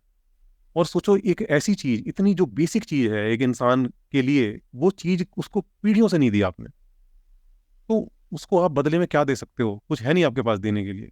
रिजर्वेशन जो है वो मैं कहता हूँ कि बस एक बहाना है कि भाई कुछ नहीं है तो चलो यही दे सकते हैं, फिर क्या करें। या फिर रिजर्वेशन का जो दूसरा मतलब है वो ये है कि शायद ऐसा करके सरकार का जो सोचना है कि शायद ऐसा करके ये लोग भी एक बेहतर आर्थिक स्थिति पर आ जाएं, एक बेहतर पोजीशन पर आ जाएं समाज में, और कहें कि उनका भी पार्टिसिपेशन हर जगह दिखे, जो कि नहीं है। क्योंकि आप आज भी देखो बहुत सारे जो सरकारी महकमे हैं या उनके जो एक सर्टेन लेवल के जो पद हैं, उन पर जो आपको परसेंटेज आज भी मिलेगा, भले ही आरक्षण इतने सालों से चल रहा है, उसके बाद भी जो कुछ सवर्ण जातियां हैं उनका अभी भी वहां पर दबदबा है। तो आरक्षण के बाद भी वो चीज़ अभी बहुत ज़्यादा चेंज नहीं हो पाई। तो वो अगर पार्टिसिपेशन वहां पर हम देखेंगे कि उन लोगों का हो रहा है, तो धीरे धीरे हो सकता है कि लोग समाज की सोच बदले उनके बारे में। तो ये एक प्रयास है सरकार का करने का। और मैं समझता हूँ कि बेहतर तो यही होता कि हम सब वो सम्मान जो कि उनको दिया जाना चाहिए वो हम उन्हें दे पाते, लेकिन ये हमारी बदकिस्मती है कि वो हम नहीं दे पा रहे हैं। तो जो बेहतर हो सकता है, जो आरक्षण है या जो कुछ भी हो सकता है, वो किया जाना चाहिए बिल्कुल, और कोई अल्टरनेट नहीं है। हाँ, जैसे जुडिशियरी का तो वहाँ पे फैमिली बिजनेस बना रखा है, रिवर्स रिजर्वेशन। मेरे को बस इसमें एक चीज लगती है कि हाँ सब सही है, बस जैसे कुछ फील्ड्स जैसे मेडिकल वगैरह है ना, इनसे नहीं, इसमें बस नहीं होना चाहिए। क्योंकि डॉक्टर्स फिर ऐसे होता है कि जैसे कुछ जिसमें जान का मामला है या नासा वासा है, वैसे मत करो कि अगर वहां पे गड़बड़ कर दिया ना तो जान ही जा सकती है किसी पेशेंट की। और कई बार ऐसे होता है मेडिकल एग्जाम या कुछ ऐसी एंट्रेंस एग्जाम होती है ना टफ वाली, उसमें मेरिट के बेसिस पे जब कोई पास नहीं होता और कोई दूसरा डॉक्टर बन जाता है जैसे जो कम मेरिट में है, तो आप एक यहाँ पे बात इंडिविजुअल की नहीं है, वो पूरा इम्पैक्ट खराब पड़ेगा। और एजुकेशन एक ऐसी चीज होती है ना जो आपका ब्रेन वायरिंग कर देती है। आप दोस्त देखते हो, अगर आपको पता है कि भाई ये मेरे साथ वाला बंदा है जो मेडिकल कॉलेज में मेरे साथ था, अब ये जो है रिजर्वेशन से आया है, तो आप भले ही उसको सिक्योर कर रहे हो उस प्लेस में, लेकिन ना आप जो दूसरा बंदा है जो मेरिट से नहीं, सॉरी सॉरी, जो मेरिट से आया है, रिजर्वेशन से नहीं आया है, उसके दिमाग में आप जातिवाद डाल रहे हो। तो ये मुझे लगता है कुछ फील्ड्स में जहाँ पे मेरिट काम होना चाहिए, बाकी कुछ भी नहीं, वहां से आपको हटा देना चाहिए, बस ऐसे मुझे लगता है। इसमें ना मुझे एक चीज़ कहनी है कि में मेरिट ये चीज़ ना मेरे अंदर भी थी एक हद तक। मैं भी सोचता था कि यार अगर मेरिट में नहीं आया है बंदा, मतलब जिसके नंबर कम है, उसके बावजूद भी उसका सिलेक्शन हो जा रहा है। लेकिन मैंने फिर उसके बाद जब कट ऑफ्स देखी कि एक्चुअल में क्या कितना डिफरेंस होता है, मैंने देखा कि कोई बहुत ज़्यादा डिफरेंस नहीं है। मेरिट का जो चक्कर है ना इंडिया के अंदर, हमें ये समझना पड़ेगा कि इतनी हाई कट ऑफ्स क्यों जाती हैं। मतलब 90% लाकर भी आपकी सीट सिक्योर नहीं है, इसका मतलब ये नहीं है कि आपके अंदर कमी है, इसका मतलब ये है कि गवर्नमेंट की कमी है। गवर्नमेंट उन लोगों को, गवर्नमेंट के पास जो कहे कि सीट्स इतनी कम है कि जो लोग जो पढ़ाई करना चाह रहे हैं वो उनको उतनी सीट प्रोवाइड नहीं करा पा रही। अब जब सीट ही सीमित है, कोई जगह पर 100 ही सीट्स हैं और अप्लाई करने वाले हजारों में हैं, तो क्या करना पड़ेगा? वहाँ पर मेरिट सिस्टम लाना ही पड़ेगा। और वहाँ जब मेरिट सिस्टम आएगा तो जाहिर सी बात है कि जो, क्योंकि एक लाइक कोई ना कोई तो आप सिलेक्शन सिस्टम लगाओगे ना वहाँ पर, कि जब आपके पास सीट ही 100 है तो आपको लाख लोग आपके सामने खड़े हैं, तो सबको तो दे नहीं सकते आप, सीट ही 100 हैं, तो उनको आप कोई ना कोई सिस्टम ऐसा बनाओगे, तो वो मेरिट सिस्टम इसलिए बना हुआ है। तो ये जो कमी है ना, वो एक्चुअल में गवर्नमेंट की कमी है। और दूसरी चीज़, मेरिट से किसी की योग्यता निर्धारित होती है, ये हम शॉर्ट तरीके से नहीं कह सकते। मे बी हो सकता है कि जिस जो बहुत हाई नंबर लेकर आया है वो कुछ ज़्यादा बेहतर समझ रखता होगा उस सब्जेक्ट की, या बेहतर उस सब्जेक्ट को लेकर कुछ आगे बेहतर करेगा, लेकिन ये हमेशा ऐसा नहीं होता। क्योंकि मैं अपने एक्सपीरियंस से बताऊँ, मैंने अपनी लाइफ में जो मेरी क्लास में टॉपर्स थे, कॉलेज में टॉपर्स थे, अगर आज मैं देखता हूँ तो कुछ ऐसा बहुत अच्छा कर नहीं रहे, ऐसा कुछ कि जिन जैसा लगे कि भाई कुछ बहुत उन्होंने कमाल कर दिया है, ऐसा कुछ नहीं किया उन्होंने। जबकि जो कुछ एवरेज लोग, एवरेज बच्चे थे जो कि कोई बहुत मेरिट्स में नहीं आते थे, वो बहुत अच्छा कर रहे हैं। इवन इंजीनियरिंग के अंदर बहुत सारे जो लोग थे जो मेरिट्स में आए थे, वो कहीं और उसमें ट्राई करने लगे, आईएएस पीसीएस में ट्राई करने लगे, उसके बाद वो फिर पता नहीं उन्होंने एमबीए कर लिया, फिर वो कहीं और चले गए, कुछ बैंक में जॉब कर रहे हैं। यार तुमने इंजीनियरिंग क्यों की थी? फिर उनमें कुछ ऐसे थे जो कि बहुत कोई मेरिट वेरिट में नहीं थे, कुछ ऐसे ही थे, बस एवरेज स्टूडेंट थे, लेकिन उनका उस सब्जेक्ट से प्यार था और वो उन्होंने उस चीज़ के अंदर वाकई में बहुत अच्छा करके दिखाया। तो मेरिट से बहुत कुछ डिसाइड हम नहीं कर सकते। और जहाँ तक कट ऑफ्स की बात है, कट ऑफ्स इतनी हाई जाती हैं, अगर मान लीजिए कि कोई बंदा है, किसी का 90% में हो रहा है और कोई जो है उसका 85% में हो रहा है, 80% में हो रहा है, तो क्या आप ये कह दो कि जो 90%, जो 85% वाला है वो अयोग्य है? भाई जो आपका जो कॉलेज है, कॉलेज ने आपको 35% में आपको डिग्री देता है, आपने 35% मार्क्स लाए तो कॉलेज ने आपको डिग्री पकड़ा दी। इसका मतलब क्या है? डिग्री आपको अगर मिल गई, इसका मतलब क्या है? कि कॉलेज ये मान रहा है कि इस व्यक्ति की इस सब्जेक्ट में ये कुछ योग्यता रखता है। ये कॉलेज मान रहा है तभी आपको डिग्री दे रहा है, वरना डिग्री नहीं देगा। वो मान रहा है कि हाँ, इसकी योग्यता है इस सब्जेक्ट के अंदर। तो जो 80% वाला है उसकी हम योग्यता कम नहीं कह सकते कि उसकी योग्यता कम है उस चीज़ के अंदर। वो भी योग्यता रखता है और नंबर कितने लाया, नहीं लाया, वो बहुत सारी चीज़ों पर डिपेंड करता है। मे बी जो अच्छे नंबर जो 90% लेके आया, वो उसके एग्ज़ाम में वो चीज़ें आ गई हो जो कि वो पढ़ के गया हो, वही चीज़ें आ गई तो उसके नंबर अच्छे आ गए हैं। और जो 80% वाला है, वो हो सकता है कि वो चीज़ें उसके एग्ज़ाम में ना आ पाई हों। तो बहुत सारे फैक्टर्स हैं, मेरिट से डिसाइड नहीं होता है। मेरिट वाला जो सिस्टम है इंडिया के अंदर जो हम देखते हैं ना, ये एक्चुअल में इसके लिए हमें गवर्नमेंट को ब्लेम करना चाहिए कि वो अपॉर्चुनिटी क्यों नहीं पैदा कर रही, वो जॉब्स क्यों नहीं पैदा कर रही, वो जो पढ़ना चाह रहे हैं उनके लिए कॉलेज क्यों नहीं, सीट्स क्यों नहीं है अवेलेबल। अगर किसी को डॉक्टर बनना है तो क्यों उसको उसके ऊपर बाध्यता है कि उसको 90% से ज़्यादा नंबर लेके आने पड़ेंगे, तब जाके उसका एडमिशन होगा? ये बाध्यता नहीं होनी चाहिए।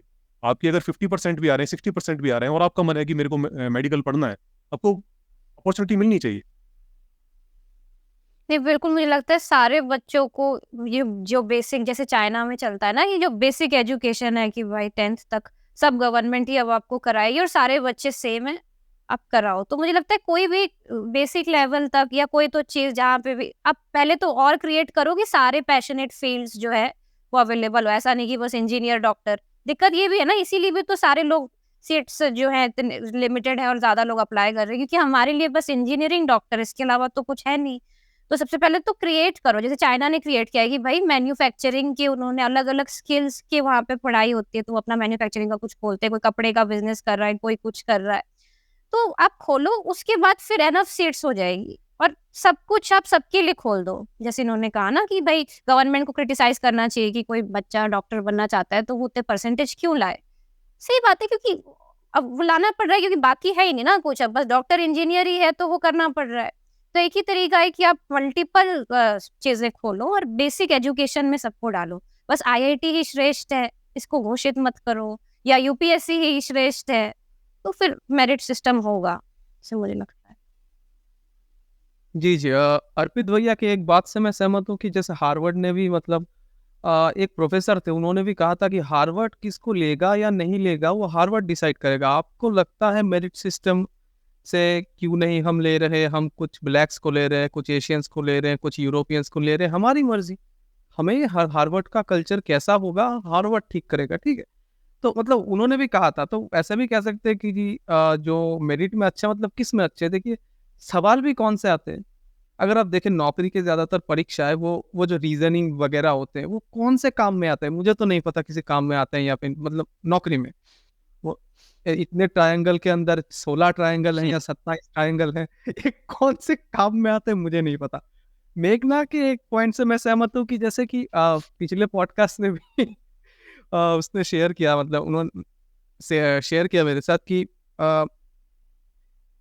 नाई के मतलब मैंने शेयर किया था उनके उनके साथ कि नाई की दुकान में 2 लोग बात कर रहे थे, ठीक है?